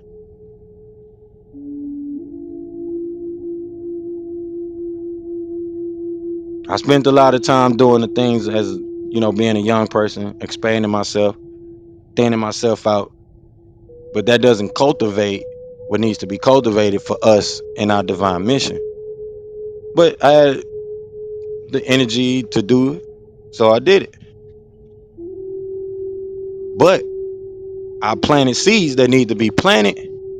It's up to those people to take the seed and cultivate it. I gave out seeds, planted seeds, and we're here watering those seeds. But you're being called. But you got to choose yourself. You got to choose yourself for this purpose, for this divine mission. This is why you have the saying, present. Are you present when someone do the roll call in school? I am present. You are a gift to this earth. You have to be present. You have to be in the presence. We are the spirit of presence. So we're not just looking for those that are, here be a part of something because they see it's cool and it's outside the box. We got an actual real mission, just like the master teacher had, which leads us to be in proper alignment, to be in a pivot position. Not just to say, we influencers on Instagram and YouTube and these things like that, and we got a bunch of different people that come and see us speaking, but we can't gather our people to get it right about nationality. Our people still run around confused about their nationality. We got the status correction events that happens, but them people are not giving you the proper way and actually joining the temple, doing your shahada, keeping it simple. If you want to actually have a institution, whether it's a law firm, a consulting firm, a marketing firm, an advertising firm, then structure that and then market that to our people. Not advocate for patriotism that causes more confusion and was actually movement set up to distort our people's understanding. So now we being the encounter intelligence against our own people, the counterintuitiveness against our own people, against yourself. You being counterintelligent, you're using counterintelligence against yourself. Every time you doubting yourself, and you hear that little voice in your head, especially the lower self, the voice of the animal self in your head, and you letting that win over your higher self, which is based on love, true peace, freedom, and justice, respect, honor, tranquility, peace, love. You can't heal someone from a lower frequency if you're still operating on lower animal frequency. It don't work that way. So if we're still operating on the animal energy, how can you get to that divine energy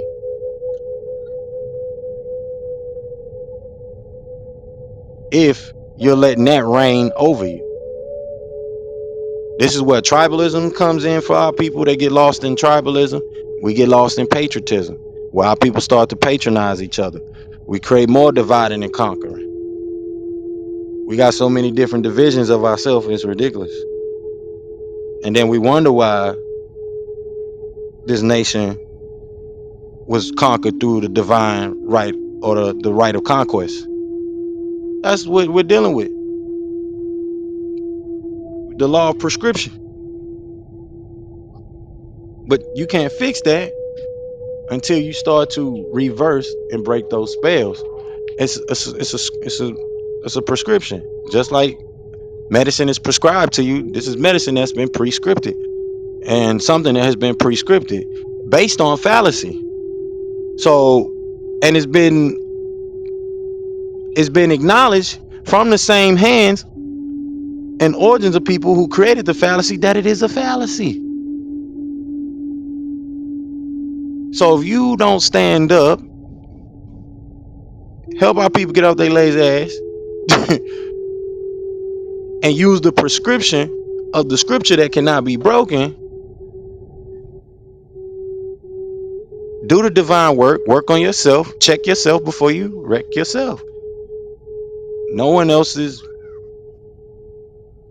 activity or actions is to blame.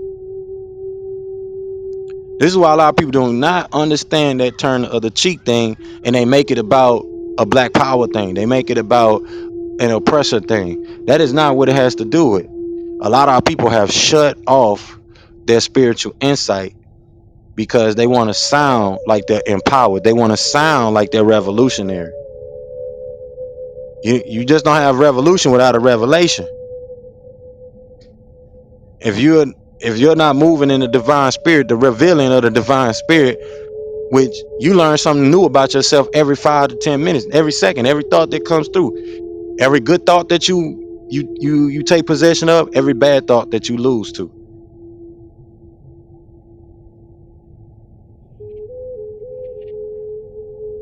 But watch the divine win every time, because even when you choose to hold on to the negative thought, it hits you and it reverberates to you. Oh, okay, dang, I'm tripping. I really was tripping. I shouldn't have been panicking. Oh, I shouldn't have been paranoid. Oh, I shouldn't have been worried about that. Most High had it the whole time. Some things you go through for lesson purposes or an additional purpose so you can learn. But a lot of our people are not walking in that divine anointedness. They're not walking in that faith where they know that no matter what they go through, it's not going to be more put on you than what you can bear. We forgetting these sacred and divine laws that are natural. You start to understand them more when you actually go through some of the things, like I was saying with the sweat lodge, and you actually tapping in with spirit, and you get those responses back from the higher self, not the lower self.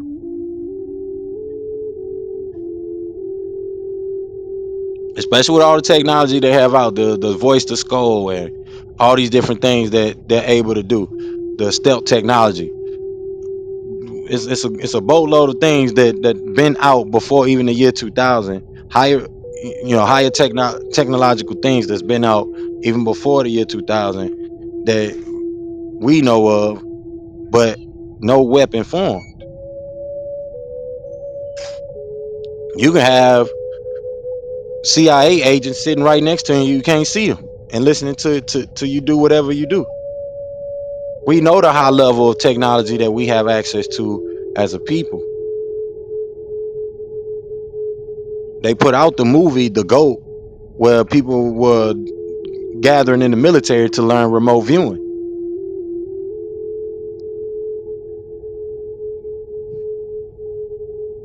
So we have to sift. If we're going to be the spiritual army of God, then we have to do that work.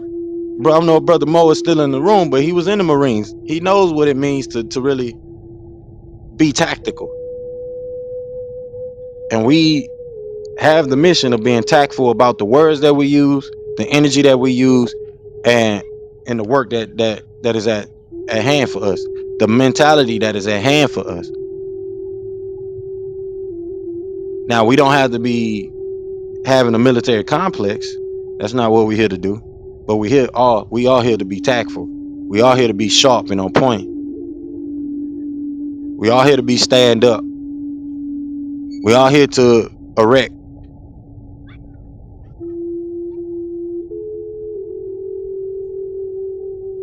chisel ourselves out, stand erect, turn good men and women into great men and women. That is the purpose. And we don't do that with conscious community rhetoric. We don't do that with saturated programs. Because this person had a program, I always wanted to do a program, but you haven't even completed that person's program. Stewards and managers, Adam and all these ancient deities, our ancestors. If you go look at them, they were appointed because that spirit of management was in them for them to actually properly manage things. We're not gonna get blessed with more until we show that we can manage the little bit that we have been given, and we have been given a lot already. That's why it's just a few of us here. That's why it's just a few of us that stick around, because it's a lot to take into account. It's a lot. It's a serious presence. It's a serious purpose. We got a designated thing to do it for a designated time, so we can get to a designated place as a people. But a lot of people have that pact with deviation. They have that pact with the animal self, the lower self. So unless we help them renew the mind, and we take this journey serious, the journey of actually learning the things that come with tapping in, as they say, or being attuned,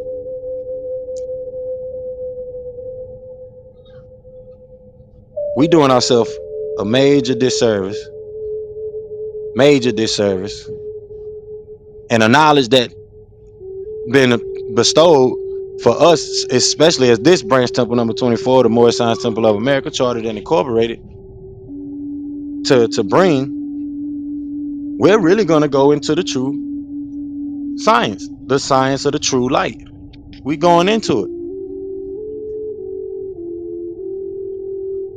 But as I said, it's going to be gifted and channeled through into the people that have been divinely chosen to do the work.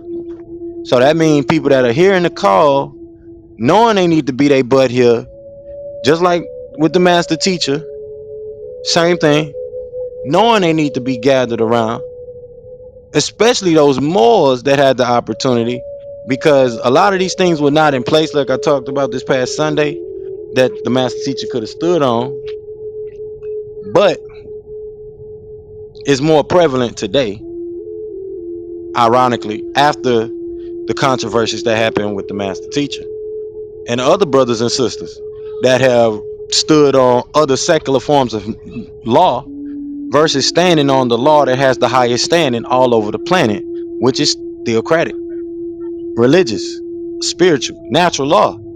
That law has the highest standing anywhere you go. Anything else is unnatural. Anything else is based on not just the laws of the animal, but the laws of the wild. And we create that atmosphere by not being consistent, by not being consistent with the laws and the principles that we stand on, acknowledging the things that need to be acknowledged and pointed out and address them every time conditions are the same.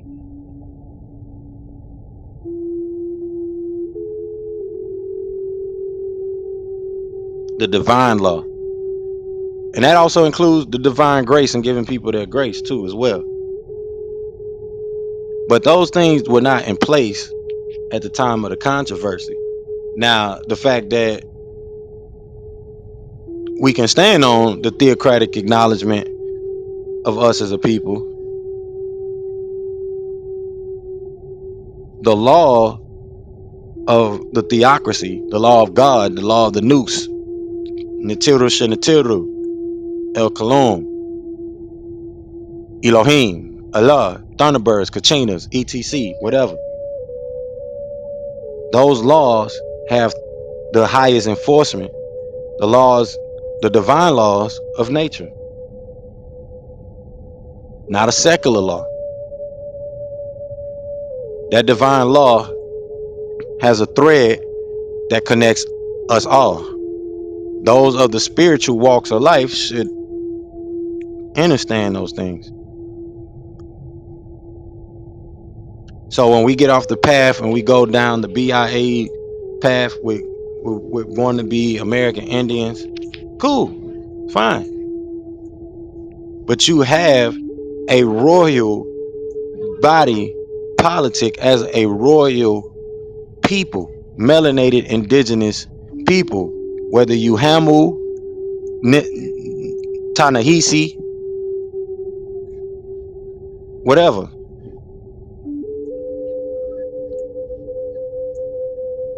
We have a royal connection as the elect and the elite to the divine jurisdiction of things.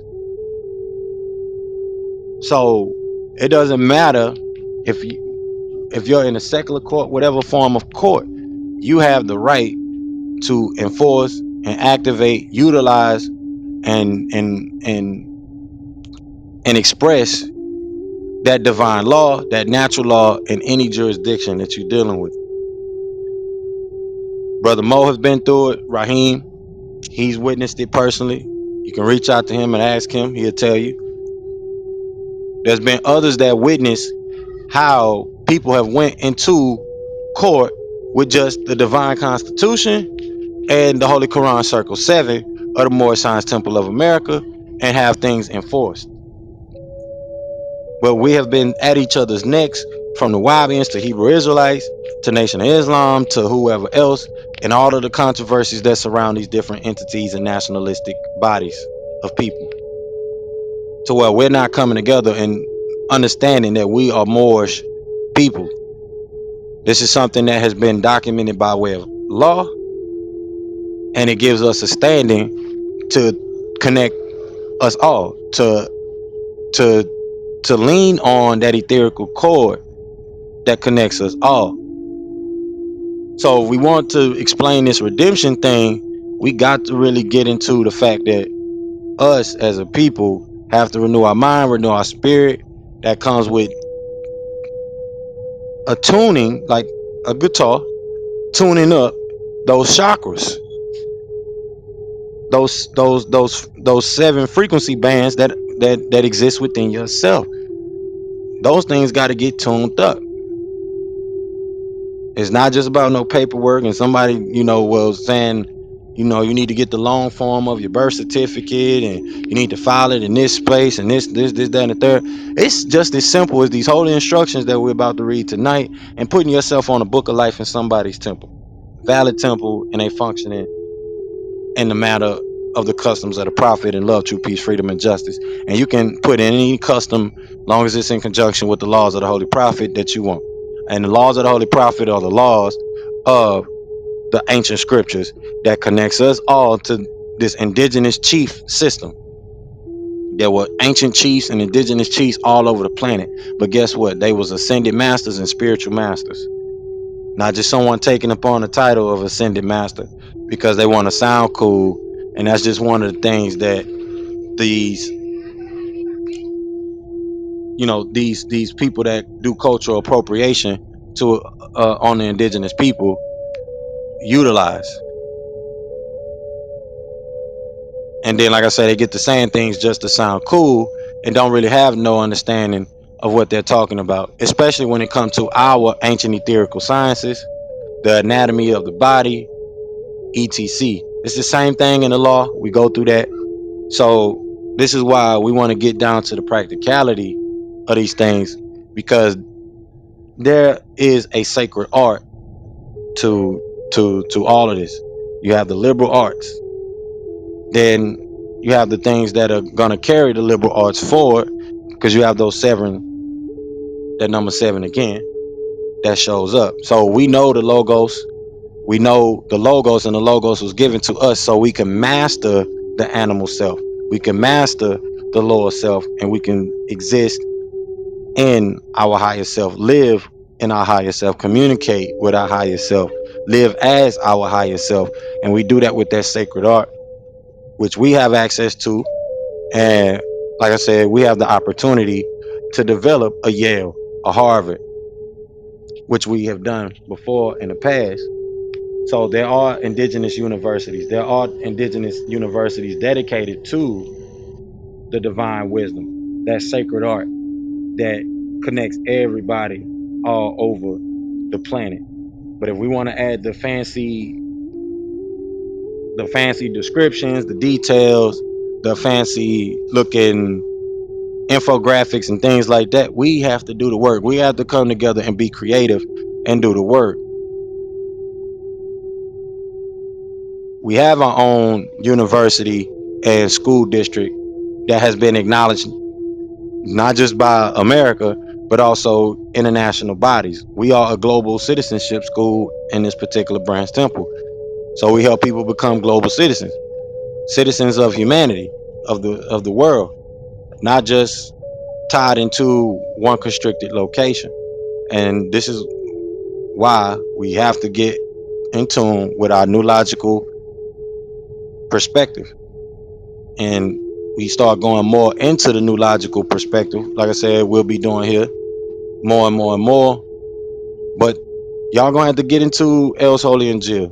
Not just read it here. Read it while we're outside of the temple and we just living our everyday lives. And actually come with questions so we can talk about these things. We can actually build on these things. Like I said, because I don't want to be the one parakeeting in the room all the time. Let's actually jump into some of the things that, what are you coming across this week? What have you came across last week? What have you have read? What is signaling out to you from the divine? There's a lot of information that would just call me, especially as I read, that I had to pay attention to. Like, oh, wait a minute, that that gravitates with me so heavy. I need to know this, because everything that's connected to my divination is signaling in alignment with this deity that I'm reading about. It's in alignment with this this particular science I'm studying. So I need to get into this even more. I need to be studying this stuff even more. So with us being in a question and answer form, new logically, we should be here discussing the divine. We should be here, especially getting into the holy tablets, going through those sacred tablets, going through those sacred arts, the quadrivium, the trivium, the astrology, the grammar, which I'm kind of touching on and kind of bringing out to to address the the the quadrivium, which makes up math, rhetoric, like I said, astronomy, those actual higher sciences that we as a people are the progenitors of. So with that, I'm gonna get into I'm gonna get into this L's Holy Quran for the night. We're gonna be reading over chapter 6. If anyone had questions, I wasn't actually looking at the PTRs. Though I need my moderators to please be on top of the people that are coming in the room and the people that also have questions in the chat, so that way these questions could be addressed. And if there's a question that I don't see, y'all just hear me going, please chime in and let me know what questions are in the chat, so that way I can see it. Because it be people who put things in the chat that I don't see, and we want to make sure everyone is getting addressed and everyone has a chance to speak and communicate. And if you have something that's on your mind, please don't feel afraid to open up your mic, communicate it. The floor is always open here. Like I said last week, we just asked you all to do it respectively, and come in peace, greet one another in peace, so that way whoever's speaking at the time will understand. So we're gonna read chapter 7, as I mentioned last week, but it didn't get recorded. I don't know if y'all want to reread chapter 6, which was about brother Abu Lahab and his wealth, but we're gonna jump into chapter 7 here, which is called Al Taqwir, the condensed ball, which is chapter 7 in its original way and structure, and then they moved it to chapter 81 later on. So we're gonna get into that. But if there's any questions, please, like I say, chime in. Don't feel like you're interrupting me. We got to get these people's questions answered. Some people come in, I don't even see who came into the room sometimes, because I'm actually looking at the scriptures and the things that we need to be touching on for tonight.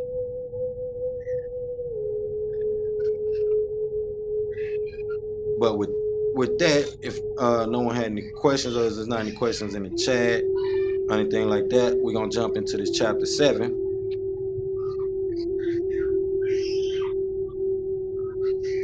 As it states, begin our prayers and thinking by using the name of the source, Allah, the Rahman, who is the most merciful.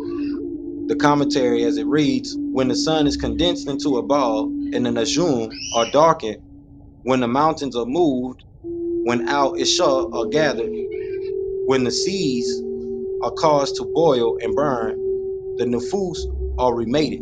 The infant girls will be asked, what disagreeable acts will they bury? And the scrolls of deeds are unfolded. All right, that's the commentary. Give me a second, y'all. Got a call come through. Give me a second, y'all.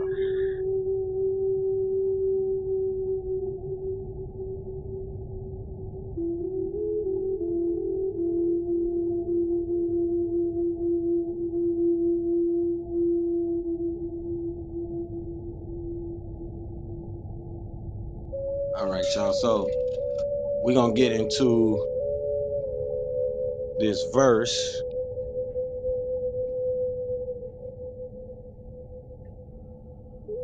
I just gotta take care of something real quick here in the background. So y'all give me a second, then we're gonna jump into this verse. I want to connect with each other, please do. I'm gonna be taking care of this in a second, so give me a second. I didn't even see prophetess come through. I see prophetess came through today too. True peace, y'all. Give me a second.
True peace, y'all. I'm back. I had to take care of something real quick. Yeah.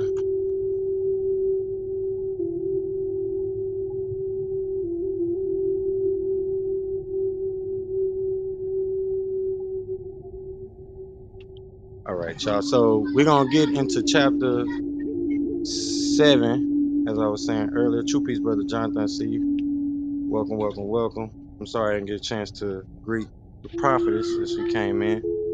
But we're gonna jump into the readings for chapter 7. Guess I'll start over with. Begin our prayers and thinking by using the name of the source, Allah, the Rahman, who is the most merciful. And the verses or the ayats actually,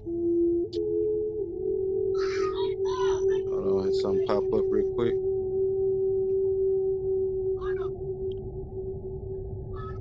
All right,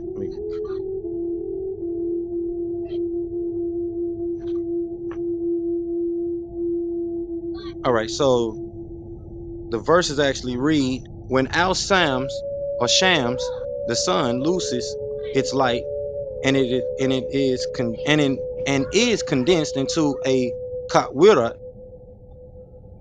a Kuwira ball solar eclipse, and when Al Najum, the stars are darkened, which is a lunar eclipse, and when Al Jabal, the mountains are moved, which means multiple earthquakes, and when Al Ishah, the she camels are abandoned, which means herders have abandoned their herds, and when Al Wahush, the wild beasts are herded together, beasts are kept in cages, and when the seas are caused to boil and burn, all the water, meaning all the water are polluted, the waters is polluted, and when Al Nafus, the spirits are remated with their bodies, which is symbolic of the New Age movement and spiritualism, and when the infant girls who were buried alive are suilat, asks for what zamb or faults, which means guilty actions, were they killed, and this means birth control has been approved, and when the pages are unfolded, which means the holy tablets.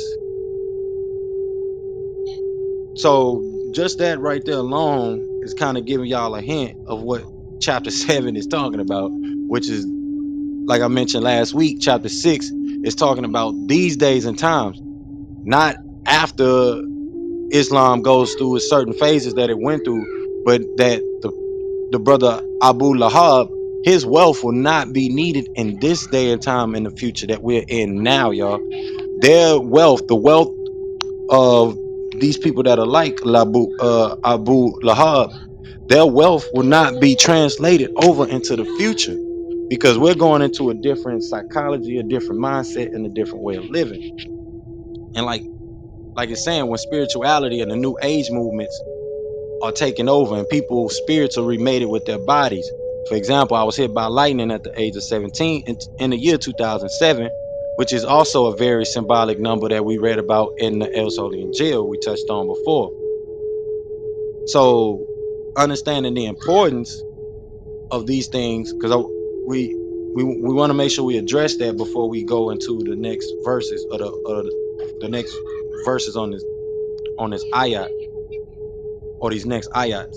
The commentary, there's some commentary before the actual verses that comes next, and the commentary is, when the heavenly skies are pulled from its places, Jahim made ablaze, and the Jannat is brought near, every spirit will know that which is presented.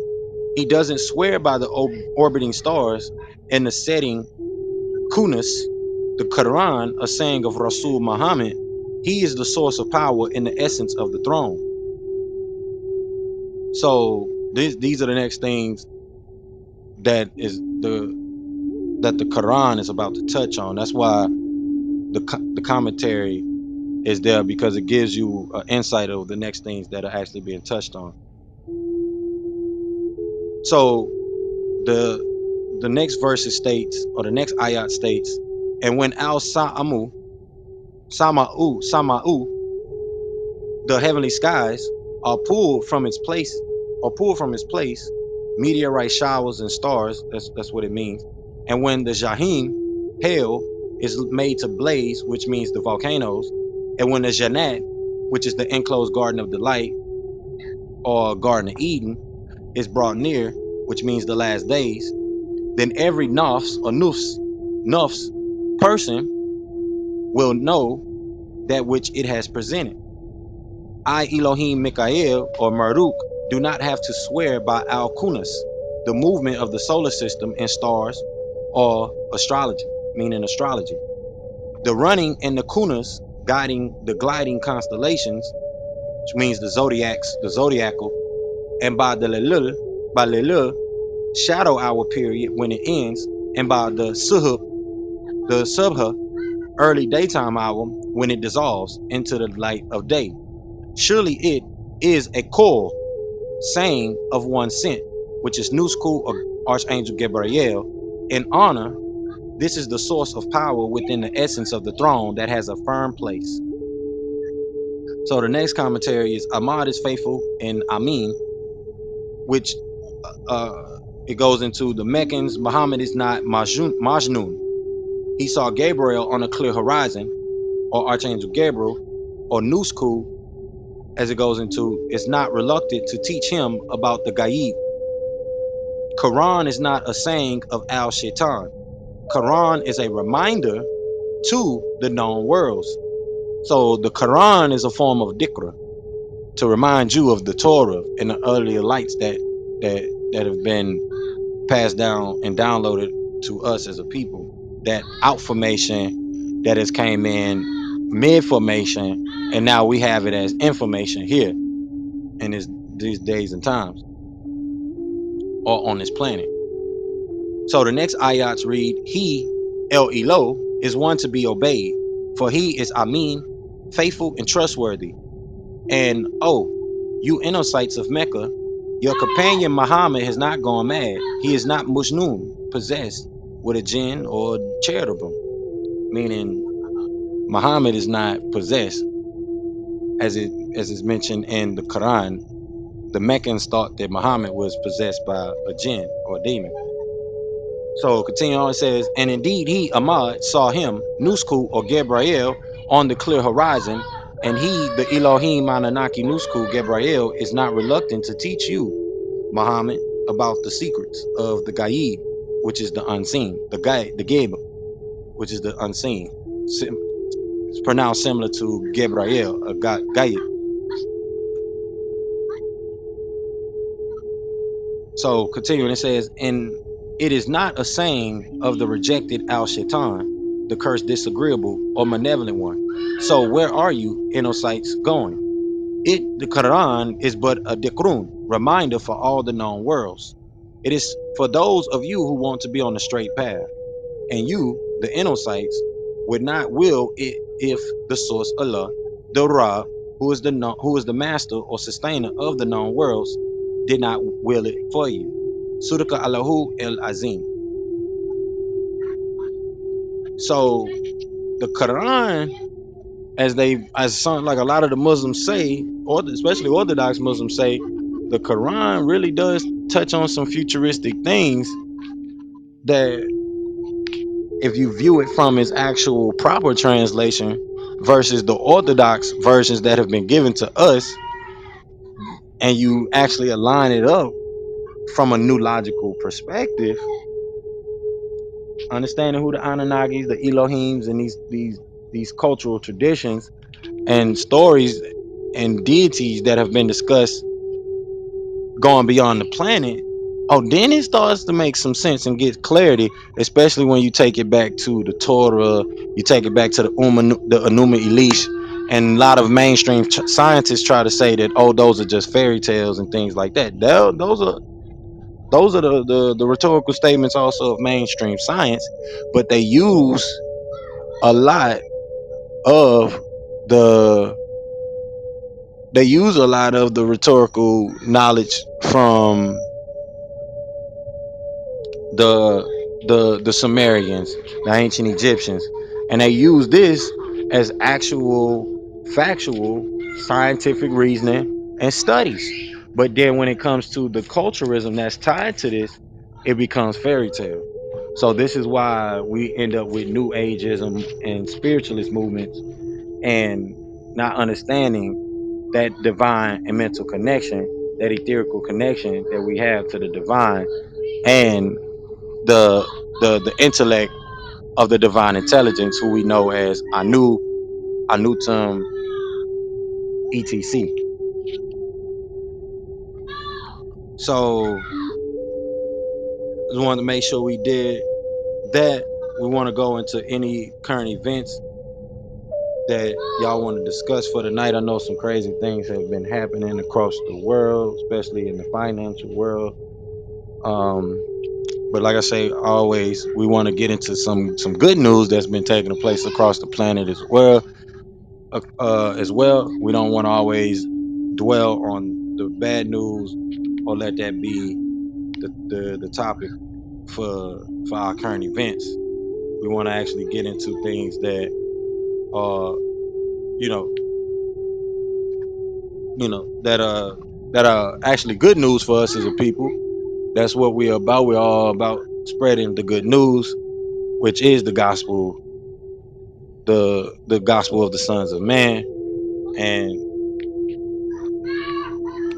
with that, the floor is open, y'all. I'm gonna let y'all do y'all thing. Come to the mic. Y'all a chance to come to the mic, touch on some things. Anything that y'all want to discuss, we can, and bring that to the table. I hope y'all enjoyed the message for tonight and to really elaborate on those things. I might touch on it a bit more as we close out, but I don't want to keep us here all night, y'all. So with that, let's touch on that, and then we're gonna jump into our holy instructions for the night. That way we can close promptly at the respective time that we need to, and y'all can enjoy the rest of y'all night. As y'all hear the children in the background, they are over here definitely having a good time. But with that, like I said, the floor is open. True peace.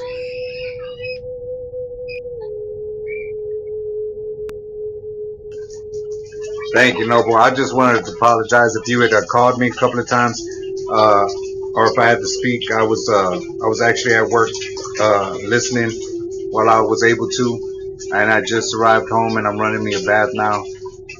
So please excuse my presence if it was not fully available. But it was, but No, what you I all right. was able. No, I didn't call on you to speak. It's a great build. Um, I appreciate you, Grand Sheik, for all that you've done, for, just staying focused. And, one day we're going to have to really get down and write a book about all this. 'Cause it's going to be something for the people. The people deserve to hear everything, most definitely. And Mo, it's Well, good to see you. Good to see you. Islam. yeah, that's what I was mentioning earlier though about us writing books about our doctrine, just from our doctrinated standpoint. I went into that last week about how we don't want to get caught up in how they use the word doctrine or being indoctrinated from a deconnotative standpoint. You got to remember, a lot of words have a nur and a nar way to look at them. So you have the good light, or you can look at things in a bad light. So we want to always make sure we balance that perspective out to where we understand the context of things. Especially when they say, well, he's indoctrinated or he's institutionalized, etc. Being a part of an institution or a strong organization, there's nothing wrong with those type of things. But I appreciate your contribution, Noble. Congratulations. I heard you said you just got off work. And yeah, we definitely keeping the focus here. We're making sure everything is being taken care of. We got to manage the structure that we built, the infrastructure that we developing, and the mission. We got a divine mission at hand. We got to keep it going and keep it moving. But like I said, the floor is open if y'all want to discuss some current events. If not, we will be moving into the holy instructions. I don't want to keep us here too late. Like I said, I know we all got family and we want to enjoy the rest of our holy day with our families. And with that, like I say, the floor is open. If y'all want to talk about it, let's talk about it. True peace. I would like to send greetings also to Brother Jonathan. Thank you for being here today. Thank you. It's beautiful. I'm glad I was able to make it today. You know, to my best ability.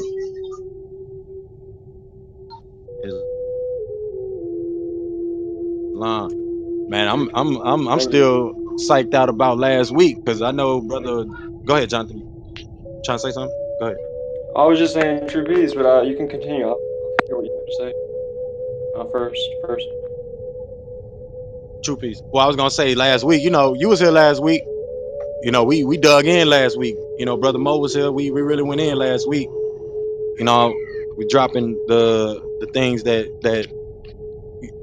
you know that need to be heard for as far as the direction that we're gonna be taking the science into, and we're just bringing out that new information. But before then, we got to lay down a foundation of where everyone is coming from, especially from the foundation of our particular doctrine of the Moorish Science Temple of America, as well as the ancient and divine creed and where it has came from till now.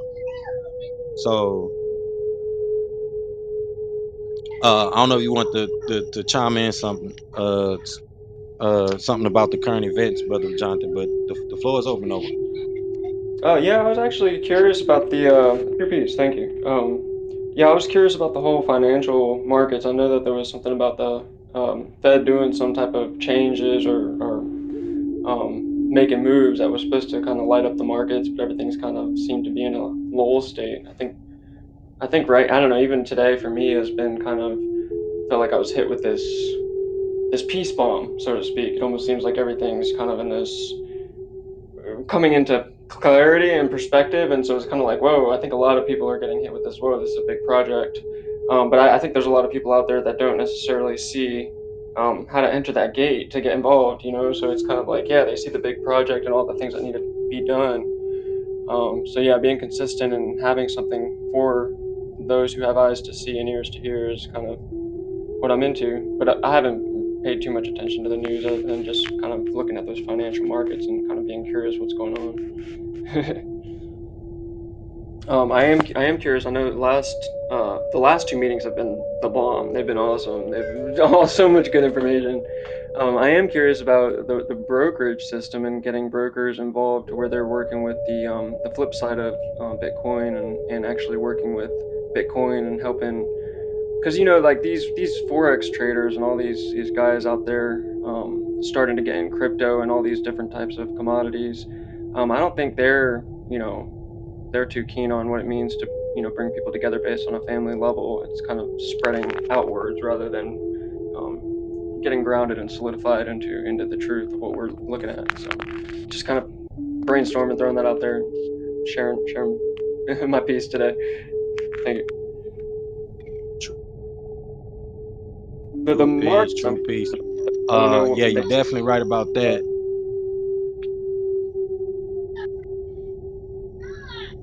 Go ahead, Noble. What you were saying? The market? What? something about like they were something you know we're supposed to put some money into it, but everything seemed to go down. So I was thinking that things were going to go up, and that's what I think a lot of people were thinking, and everything's kind of lulled out. Right. Well, you have the situations with the banks. Greetings, brother Ajmal. Salam, salam, peace, peace, namaste. All the positive greetings to you, brother. Welcome to the World Temple Branch, Temple number 24. So right now we're talking about current events, just so you know, brother Ajmal.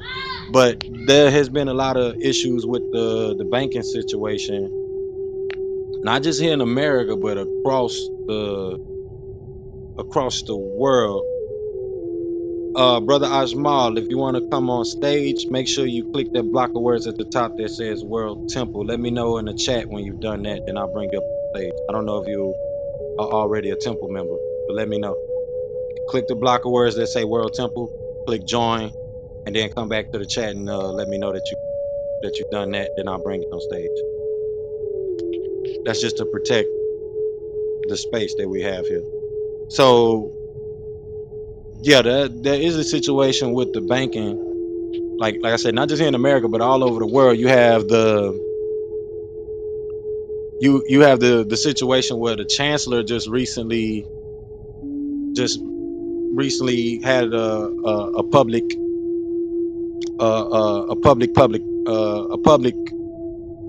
announcement of some of the banks that are in the UK. The chancellor over in the UK, they're having issues with their banks over there as well. And then there's other banks that are coming up, not just the SVB, the Silicon Valley Bank, that's been having trouble and issues.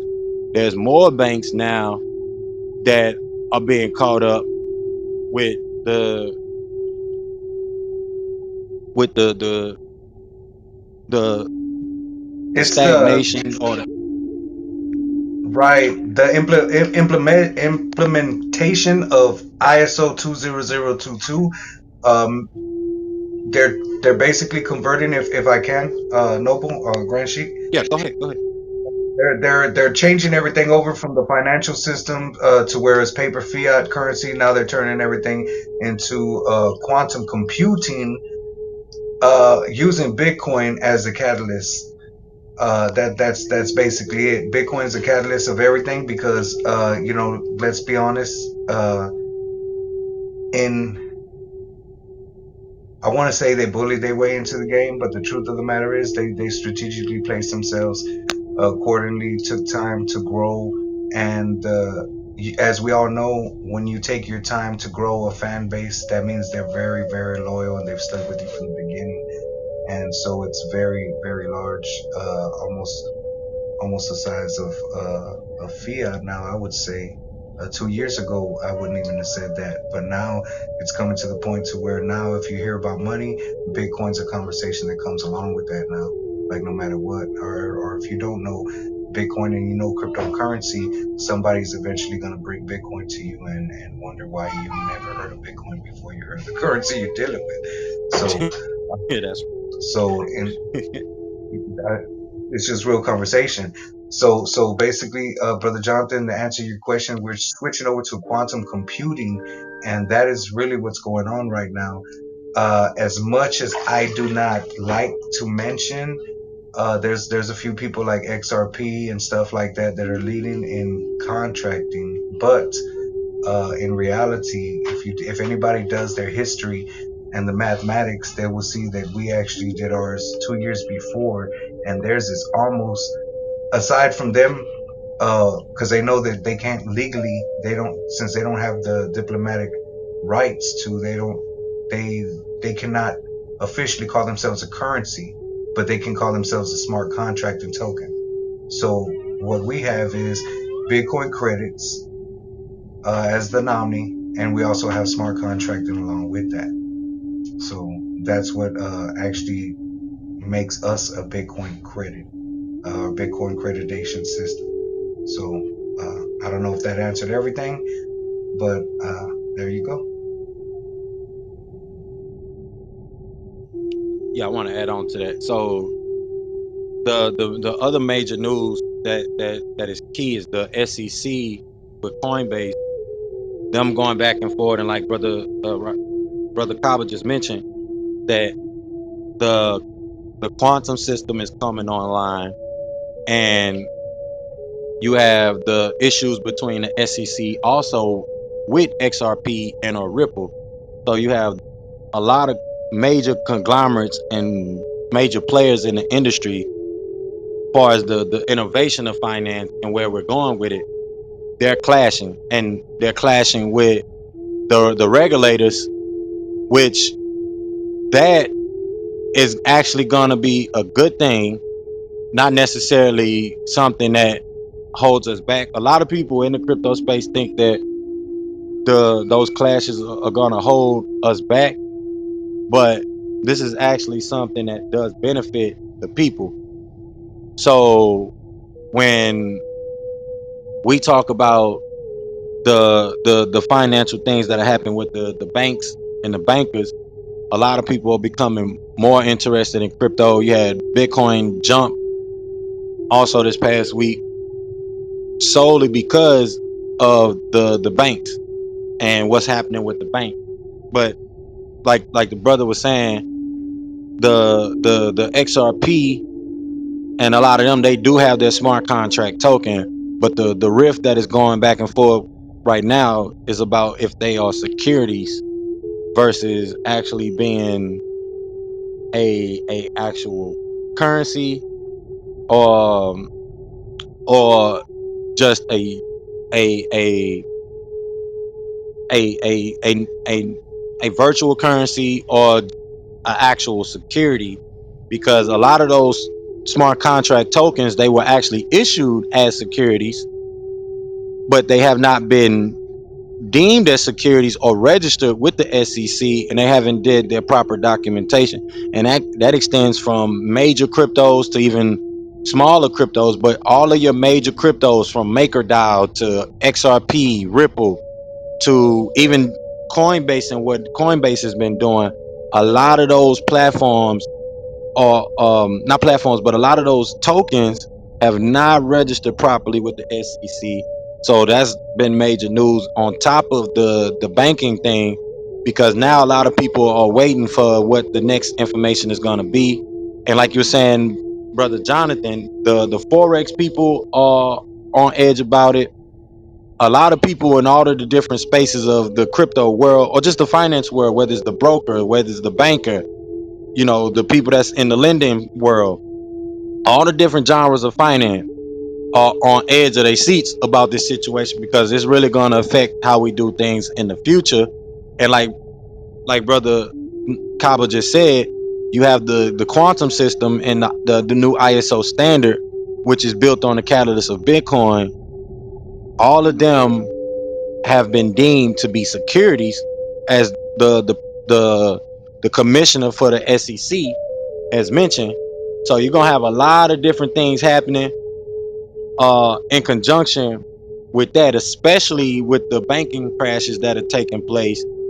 And we're not actually, you know, too distracted by it, as far as us here, because these are some of the things that we actually called out. And like Kaba mentioned, we do have actual smart contract Bitcoin credits, and Bitcoin tokens and security tokens, all different types, whether it's Bitcoin based actual currencies to securities and other DeFi products that are issued on the Bitcoin blockchain. Or I just coined a new term for us, which is ComFi, which is community finance, because Bitcoin itself is not just a coin, it's a community. And the Bitcoin smart contract community is not just coins, or you know tokenized instruments. They are symbolic of what represents us as an actual community. And that's what we're developing. We're developing an actual peer-to-peer community, so that allows us to develop community financial products that we as a community could participate in. But it opens the doorway for us, and the news that's coming out, and there's going to be more that comes out, and signals for people to go and do their research. And that financial news is going to be real heavy over the next coming weeks. It's going to be on the top of a lot of people's mind, even if they're not into finances like that. A lot of people, like Kaba was saying, they're discussing it because it affects things that have been coming out about the Federal Reserve, the interest rate hikes, the the the liquidity of us as a country and a nation, the solvency us as a currency and a nation, as a people, if we actually have the value to back up these things, or we're going to keep printing paper, which causes more inflation, which causes more banks to crash, and more of these things that are coming to play, and which could lead us into a contagion as a whole nation. And that contagion is, like I think I mentioned this last week just a little bit, but of course we know it didn't get recorded, but that contagion is an actual, not is worse than a stagflation, is worse than a depression and or recession. This is actually a freezing up of the whole entire financial system, to where the whole financial system locks in on itself. And that is going to cause for a whole reset and a whole restructuring. But some people feel this is engineered, right? Which some of us, like I said, been knowing. We kind of knew the direction of where things is going, and then some people are kind of, caught in disbelief and feel like this is fixable, and things could go on as usual. But we have the information from the World Economic Forum. We know the things that they have been talking about. You have the Great Reset book that was done by the World Economic Forum, and all these things that have been put out from them about this Great Reset and the direction that the global financial system is going to be going into. So everybody is going to be paying attention to this.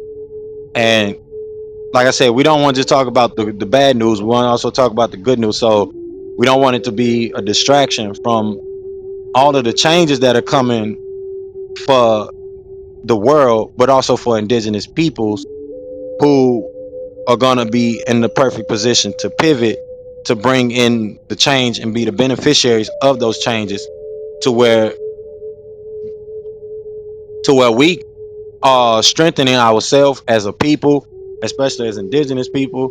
So the things that have been happening across the world, like I said, with the right of conquest earlier, a lot of those things are going to change on themselves because of the financial situations and the fact that we're going more into having to develop communities, build communities and be progenitors of being a part of the change and the things that are coming into fruition after that. So we don't want to just be all into bad news and things like that, because it's a lot of good information, not good information, but a lot of good news, which comes with good information, but a lot of good news that is taking place and that is happening around us, things that are being developed and things that are going to be working out for everyone, for all of humanity's benefit, but especially the benefit of indigenous peoples who are connected directly to divine nature.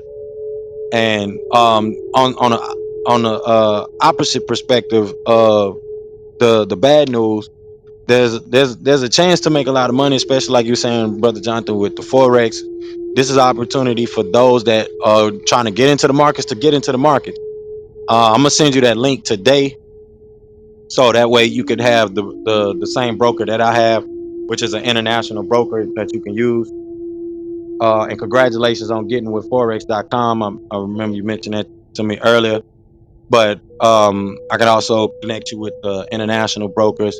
And then, like Brother Kaba mentioned, we do have the Bitcoin trade desk, and people are gravitating toward that slowly, but it's going to become a focal point here very soon, especially when we go through watching a lot of these so-called stable coins and what we call shit coins come to come to a halt, because they're either securities or other financial crimes that those coins have participated in.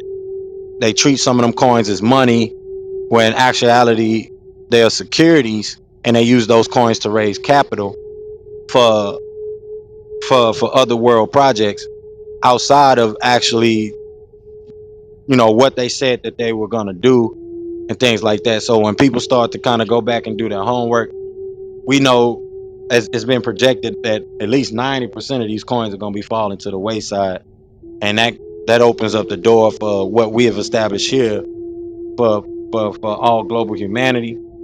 And like you said, a lot of brokers, they're not going to be really paying attention to those type of things, and they're going to be still working on their marginalization, which is also a form of redlining of indigenous peoples and keeping indigenous peoples out of the markets and participating in into these sophisticated levels of finance that are out there.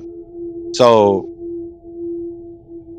there is a good side to the so-called bad information that's coming.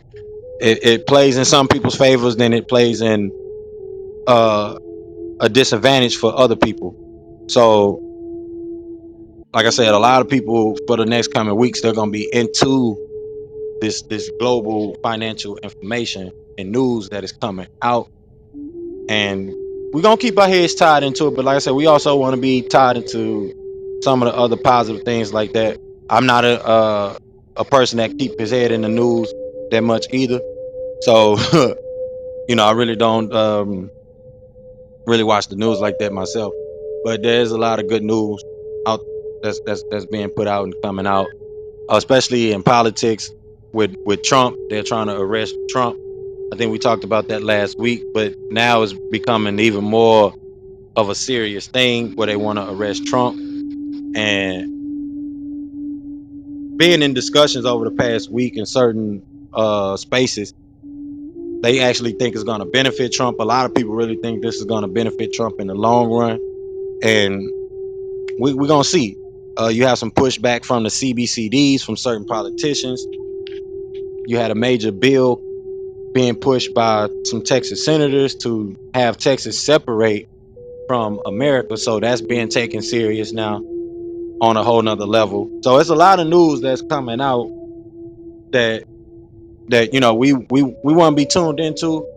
We want to see how things kind of form and how they play out, and keep our ears and our eyes open to these current events. That's why we want to talk about current events here. And like I say, not just the bad news, but the good news as well, because it affects everybody's everyday life and how they're living.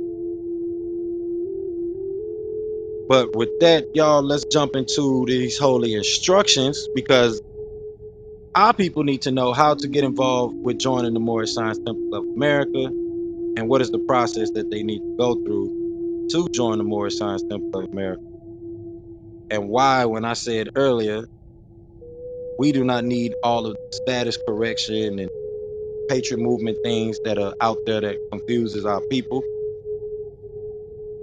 and they just need to understand the simplicity of having a shahada,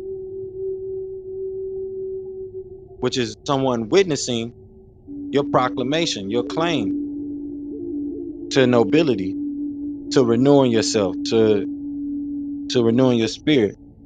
So you inherit and adopt accountability partners automatically when you step into a body of faith that's not moving off of fanatical principles and moving like fanatics. We're not religious fanatics.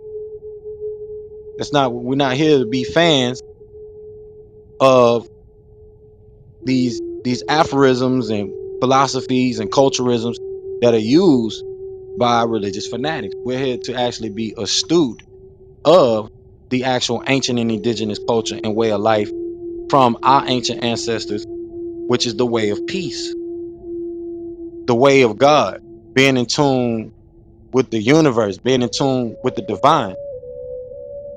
So with that, I'm changed the link at the top of the room. If y'all want, y'all can read it with me. I'm going through the Civics 101 description and catalog page here. We're going to go over our holy instructions for this evening. We touched on civic education tonight, which is theoretical, political, and the practical aspects of citizenship. We touched on that.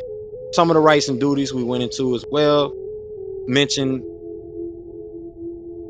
earlier by the type of thinking that we have.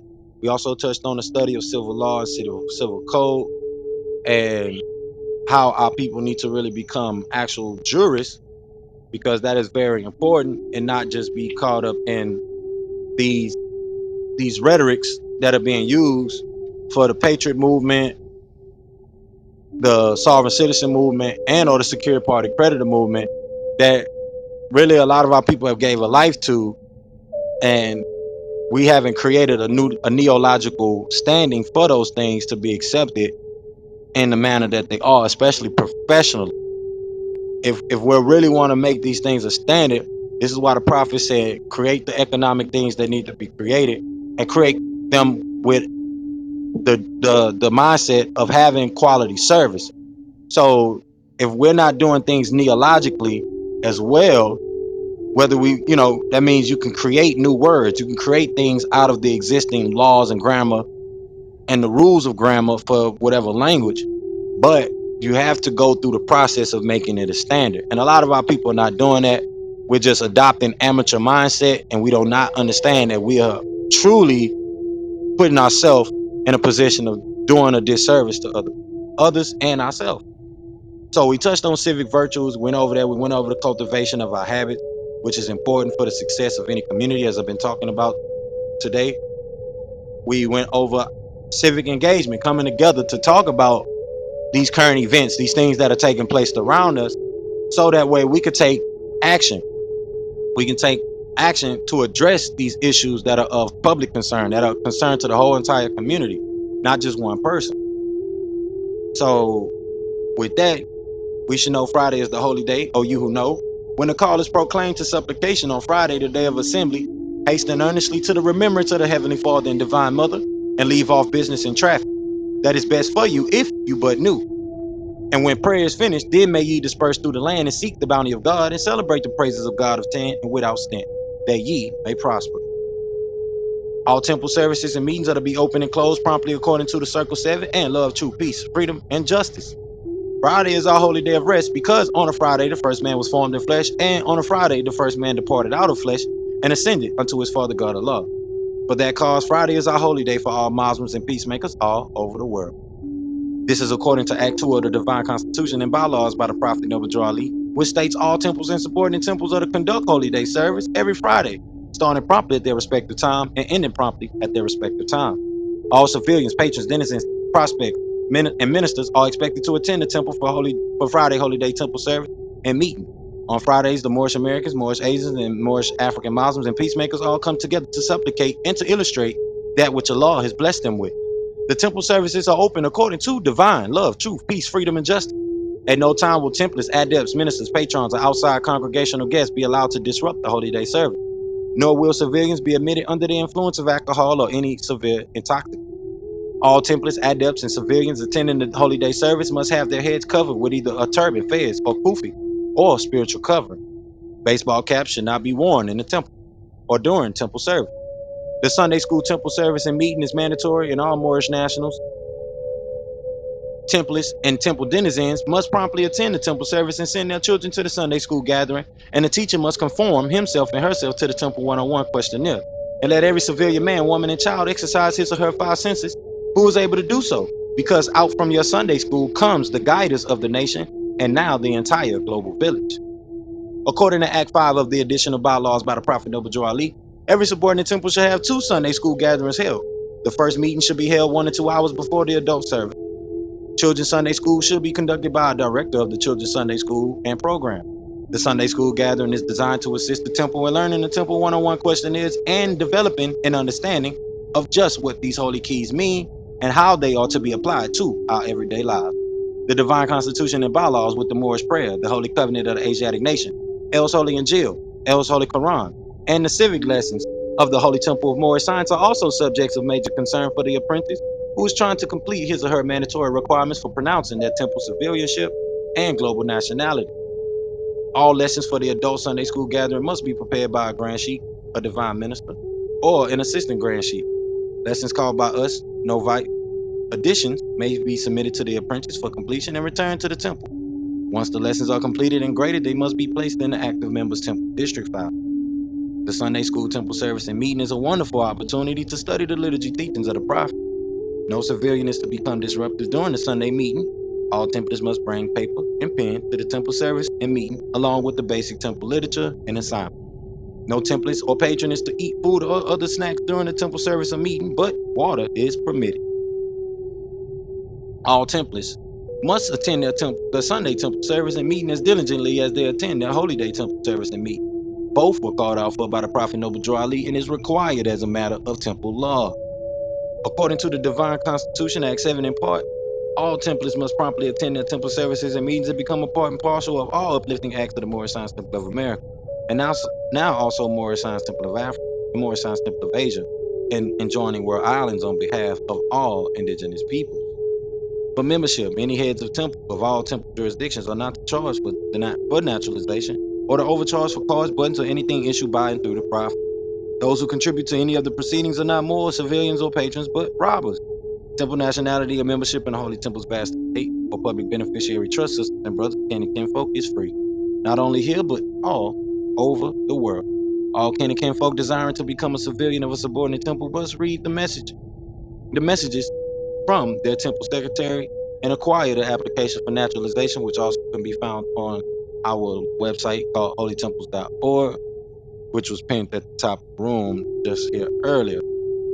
The Secretary of the Temple jurisdiction will help all newcomers by explaining the naturalization affidavit and application for membership in the Temple's vast estate or public beneficiary trust to the new prospective civilian of the Temple's vast estate or public beneficiary trust, and arranging for him or her to be consulted by the Royal Council of said temple or subordinate temple. The Royal Chairman or woman will set the date for the new temple prospect to be interviewed by the Royal Council. The new temple court civilian, upon completion of the Royal Council's consultation at the newcomers gathering or Sunday school gathering on Sunday, the new templars will proclaim their temple nationality at the next upcoming Holy Day temple gathering. After the new civilian prospect proclaims his or her nationality, they will be given the mandatory requirements necessary to earn their free national name and royal title of nobility as a true American royal. These requirements are as follows, and in accordance with Chapter 47 of the Moorish Circle 7 Holy Qur'aan, called Egypt the capital dominion of the Empire of Africa. The Moorish Prayer, Chapter 25 of the Moorish Qur'aan, called the Holy Covenant of the Asiatic Nation, including the one-on-one Qur'an questions for Moorish Americans, Asians, and Africans.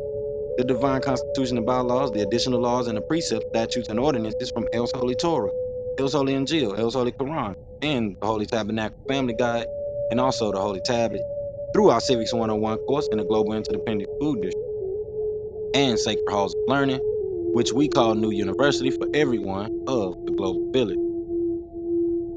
Once a new civilian or template has learned these additions or lessons verbatim or to the best of their ability, he or she will be interviewed by the Temple Royal Council as the chaplaincy to determine if the new civilian is qualified to represent himself or herself as a faithful Moorish American, Moorish African, and Moorish Asian Muslim, or any indigenous peacemaker, and communicated to the ignorant for their instructions, and communicated to the wise for thine own improvement. Once the new civilian or template has cleared the mandatory requirements with the Royal Council, he or she will be naturalized by the Grand Sheik and Divine Minister of said subordinate temple. So these are the simple instructions, y'all, for joining the Moorish Science Temple of America. It's not as complex as most people make it out to be.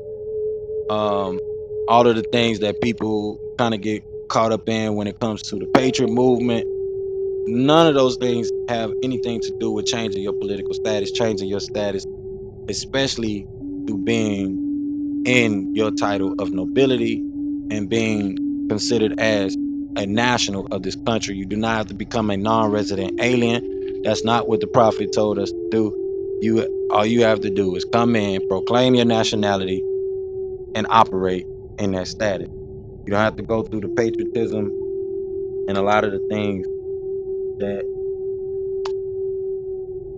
that our people get caught up in when it comes to proclaiming your nationality and having your indigenous standing according to the United Nations Declaration of Indigenous Peoples. All right. So with that, let's go into the proclamation of nationality procedure, which is called the Shahada, baptism, or the pronunciation of one's nationality, which will be held on Holy Day for all civilians, denizens, templars, peacemakers, or Muslims all over the world. During the ceremony, the new civilian or templars will be ordained in El, Bay, or Day and given his or her royal peerage title of Ken, Honorable, Lady, Noble, Nin, Nanya, Prince, or Princess by a Grand Sheik and or Divine Minister, and also receive his or her nationality card and button from the Divine Minister of the Grand Major Temple.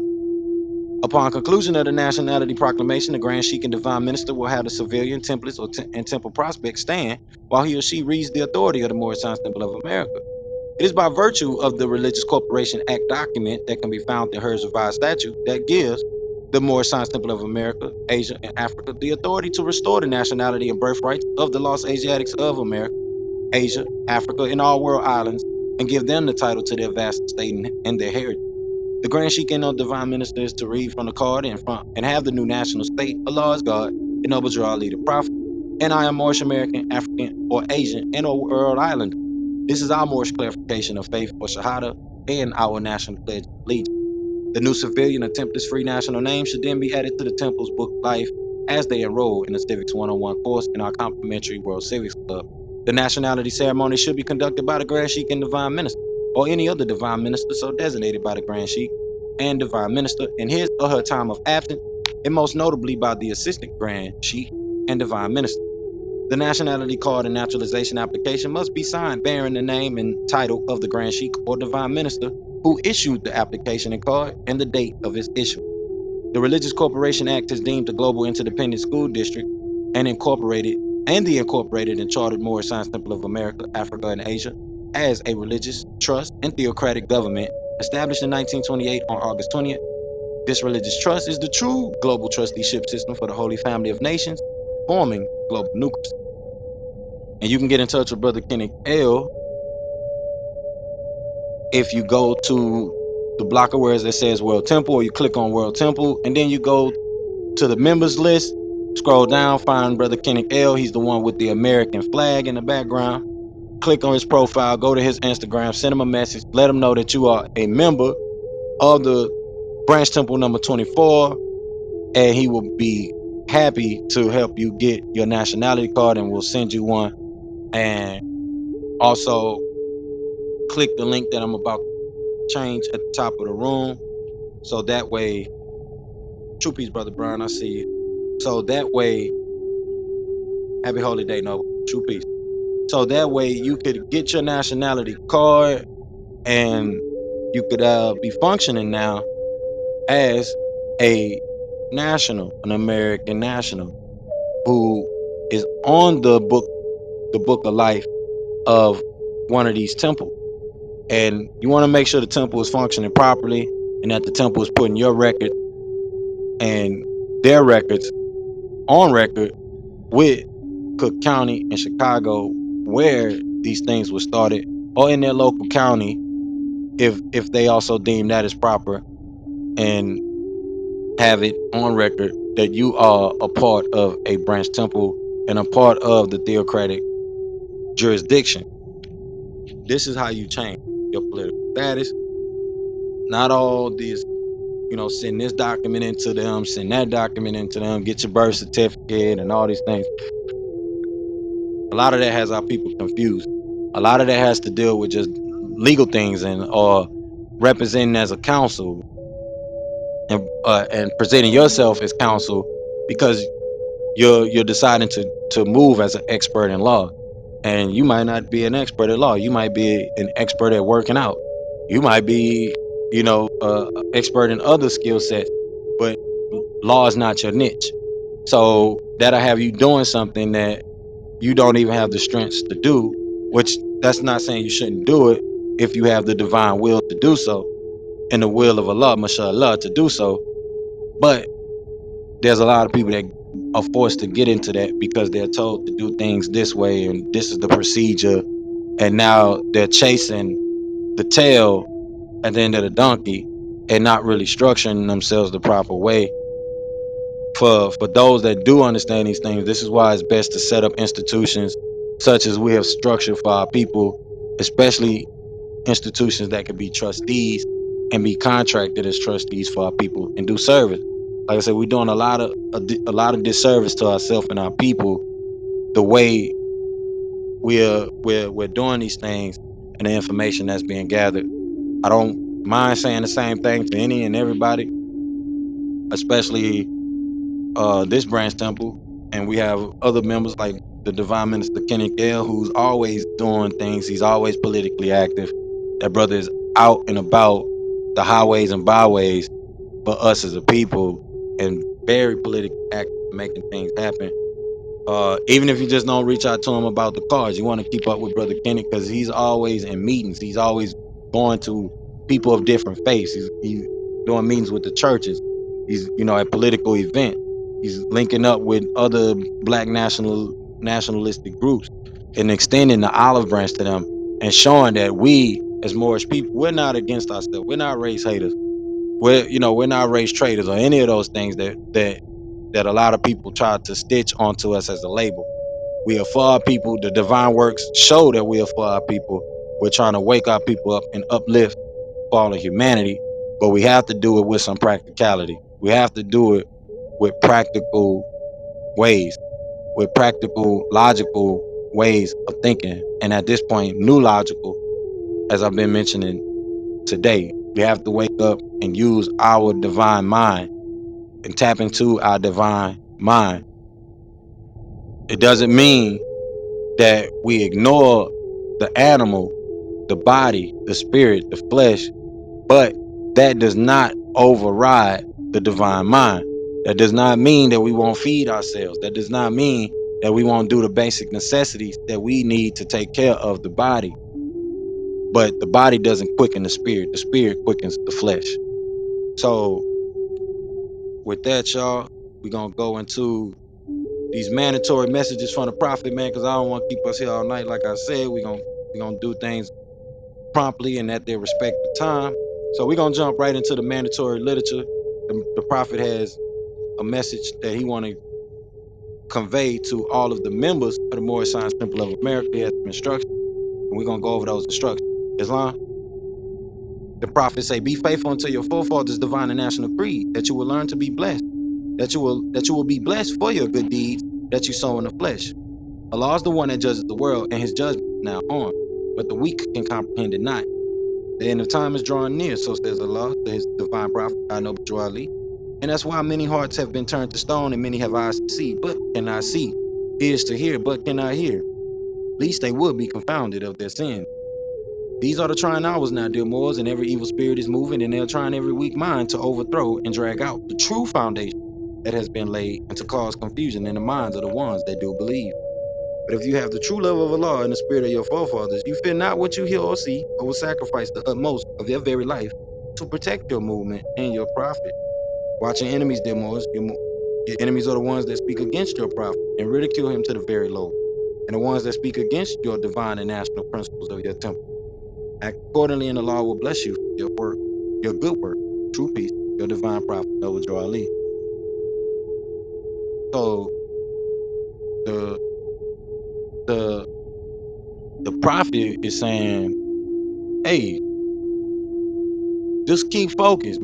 Don't worry about the things that are going on. You got a lot of people, especially like I'm saying with this patriotism thing, this sovereign citizen thing, this security party creditor thing, that are trying to drag out the true foundation of what's been established.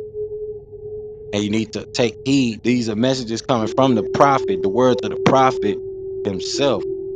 Like I said, a lot of those isms, they have some good trade secrets. They got some good philosophies. You can extract those good philosophies and principles, but you do not want to be lost in the rabbit hole. Nothing wrong with going down the rabbit hole. But when you're going down the rabbit hole, you want to make sure you're going down a rabbit hole and not a manhole, because the point of going down the rabbit hole, the rabbit is going to a destination. So let's jump into extending this olive branch to those that need a temple home. If you don't have a temple home and you know someone that don't have a temple home, bring them here. We extending the olive branch to them. This is branch temple number 24 of the Moorish Science Temple of America. We are a chartered and incorporated temple of the Moorish Science Temple of America. We're teaching our people their nationality and their divine creed, that they will learn to love instead of hate, and come and link themselves with the family of nations. So with that, I want to read the message from the prophet, where the prophet speaks to the nation, because we're extending that olive branch. You need a temple home. There are a lot of rogue Moors. They just do the paperwork and think that, they're Moors, but they're not registered on anybody's temple. They're not on record. So we have to convey to them what the difference is between actually being treated like royalty versus the presumption of it, which is just, if they do the paperwork, this is how they're going to be treated. No, as a card holder member, with whether your temple has updated the card with your ID on it, our temple actually uses the original cards that the prophet issued even during his time. Those cards are way more respected, and you gain that respect as being an actual member of the Moorish Science Temple of America, and showing that you are a part of a branch temple. This is why this is a a beautiful thing when you keep it simple, you stick to the fundamentals, like the prophet said. Just stay focused. You got a lot of people that are trying us and trying all the weak minds because they can't get a hold to the strong ones, and they're trying to drag out the foundation that has been developed. HR 0689. Now you have in Georgia 1203, HR 1203, that gives recognition to the sovereign theocratic government and the Moorish American Holy Day week. We have a whole week dedicated to our holy day and the way that we come together and supplicate together for what we have been blessed with. So, like I said, once again, the olive branch is extended. You know, bring them people that need a home. We have one here. This is a spiritual home for them. This is a home for those that are of the same precious faith and divine mind. So with that, the prophet says, our divine and national movement stands for the specific principles of love, truth, peace, freedom, and justice. And I'm sorry, that's the wrong one. But we do need to read that again over for the temple. But the prophet says, if you have race pride and love your race, join the Moorish Science Temple of America and become a part of this divine movement. Then you will have power to redeem your race because you will know who you are and your forefathers were. Because where there's unity, there's strength. Together we stand, divided we fall. Come, good people, because I, the prophet, sent to redeem this nation from mental slavery, which you have now, need every one of you who think that your condition can be better. This is an open field of strong men and women to uplift the nation and take your place in the affairs of man. If the Europeans and other nations are helping me, why not you? It is your problem. The Negro problem is being solved only as it can, and that is by the Moorish National Divine Movement. If you have a nation, you must have a free national name in order to be recognized by this nation as an American citizen. This is what was meant when it said, seek ye first the kingdom of heaven, and all these things will be added unto you by the prophet. So, as I mentioned before, in the book of Isaiah, you have it to where it talks about us being a holy nation. You have it in the book of Exodus many times over that we are a holy theocratic nation, a theocratic nation. So, and we are a royal nation of people, an imperial nation of people. So that means you have to go through that natural process of establishing yourself as those royal body of people. This is done throughout the whole entire planet with all royal Moorish people across the world. And we're not reinventing the wheel here.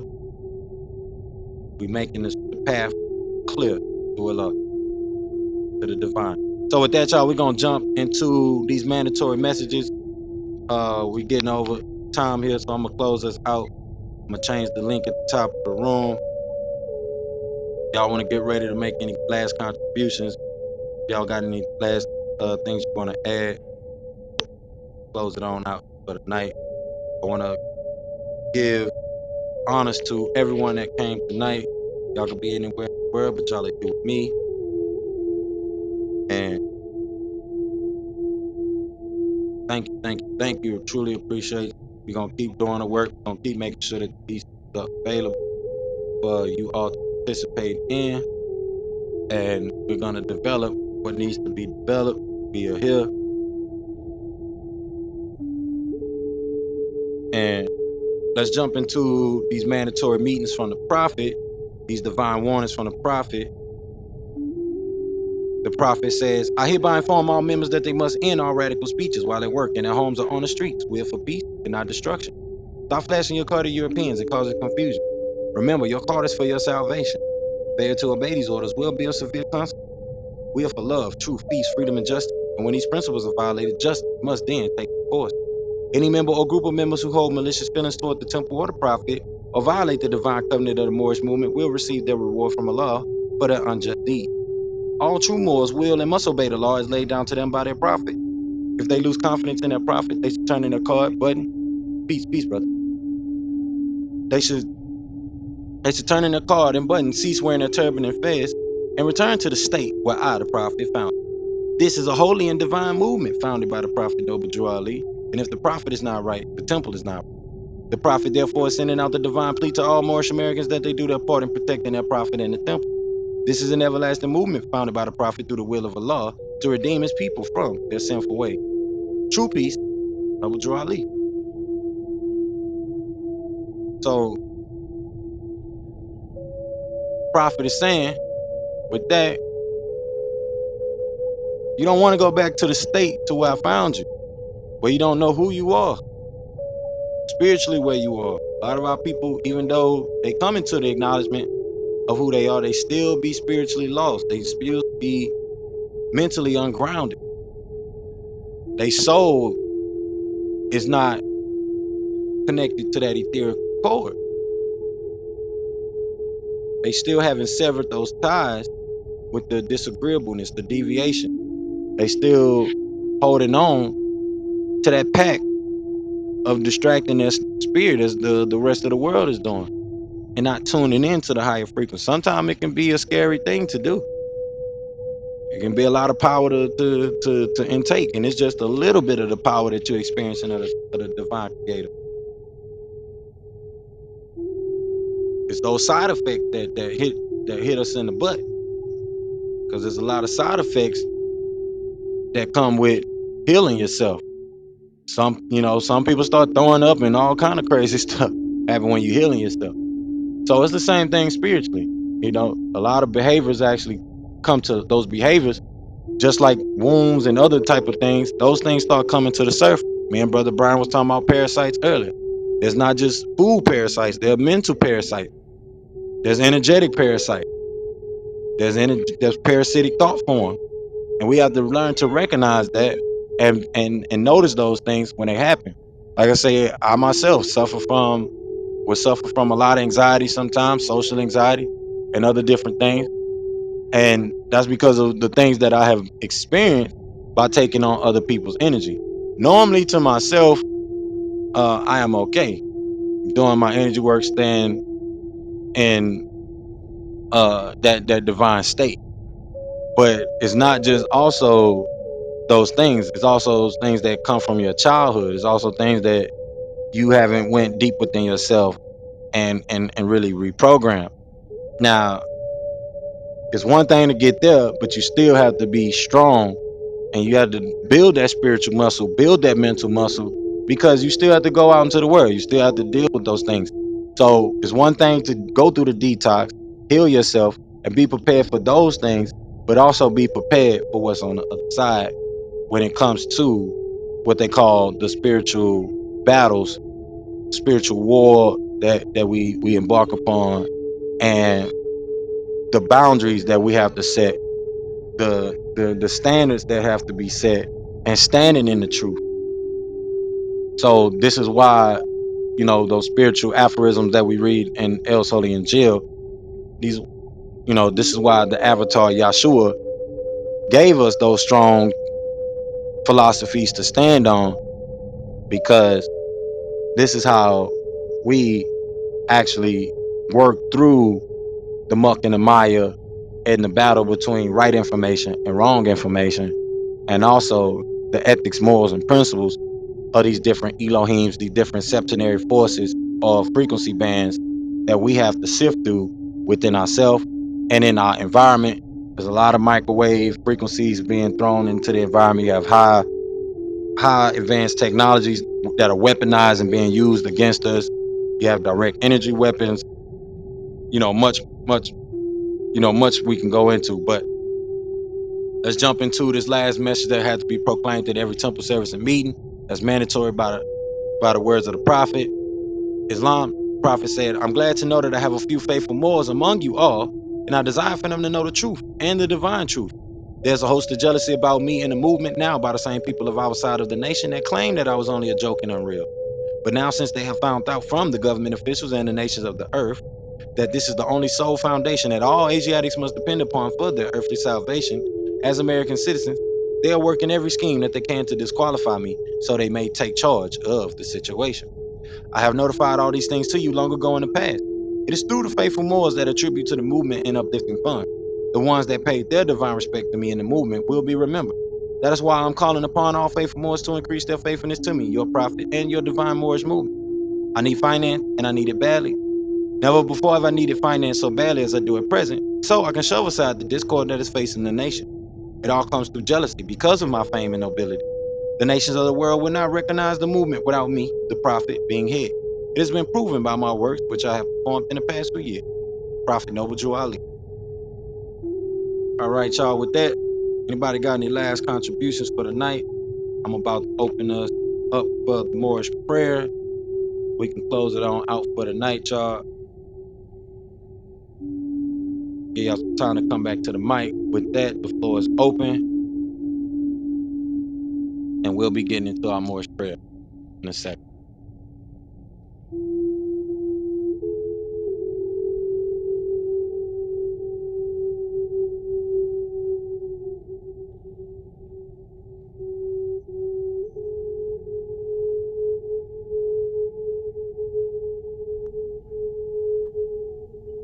Pardon the body.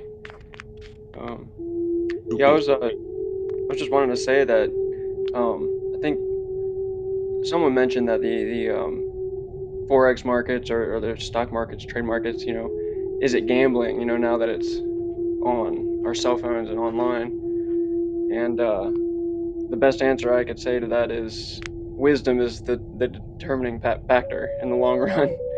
The wisdom in play, and I look at talking about the news earlier and the rifts going on and the iron sharpening iron that's going to be happening about communicating what's actually going on, what's the real truth, and wisdom is really, my pops taught me that wisdom is the key to a lot of the depths of being able to perceive things clearly. So just sharing wisdom here. Not that what is the love of money. For the love of money is the root of all evil, but money, is meant to be able to work in aligning things and making things better. So I really appreciate seeing people coming together over the truth. It's what needs to happen. Yes. That's awesome. You know what I like about what you said, Jonathan, is that you said that or you just said right now that somebody had mentioned that since crypto's online now, or finances are online now, it's kind of like gambling, right? Like to make an investment.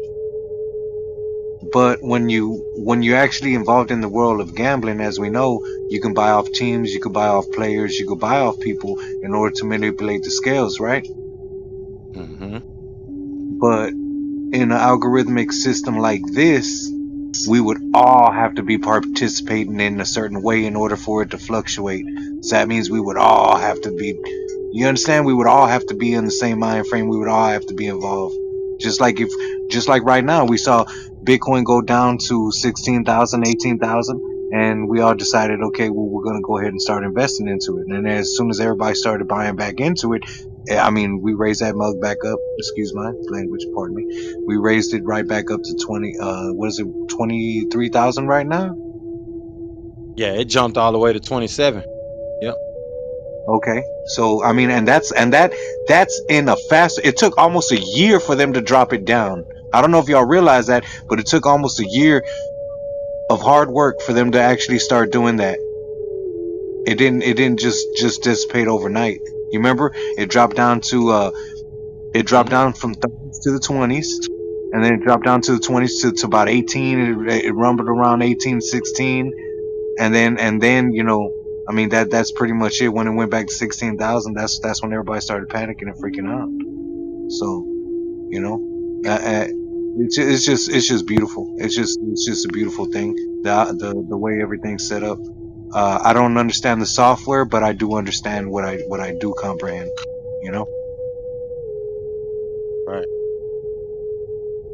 Yeah, I will say this to that.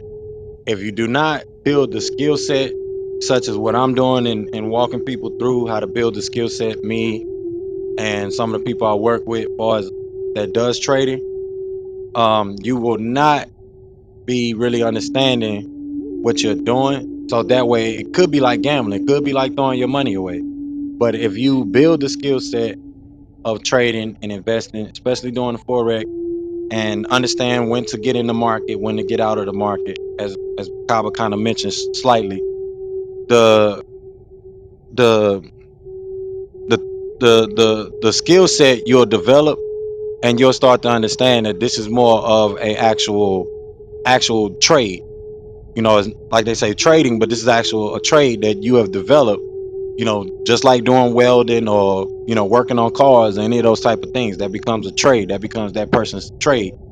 So same thing, it's an actual trade. It can be developed.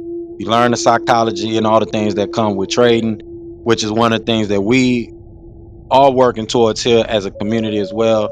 Things that we'll be talking about in the school. It's known that we do have a family office. That's one of the things. And it is something that is major. But like Brother Jonathan said, it is truly wonderful to see us brothers and sisters gathered in the name of unity, love, true peace, freedom, and justice. And we're gathered here, two or three or more, in the name of the divine creator. It don't matter how good your speaking quality is and all those different things, and whatever that that keeps our people from coming off the mic and just speaking. Long as you make it a purpose to gather here in that divine mental and energy and just love, you know, it is what it is.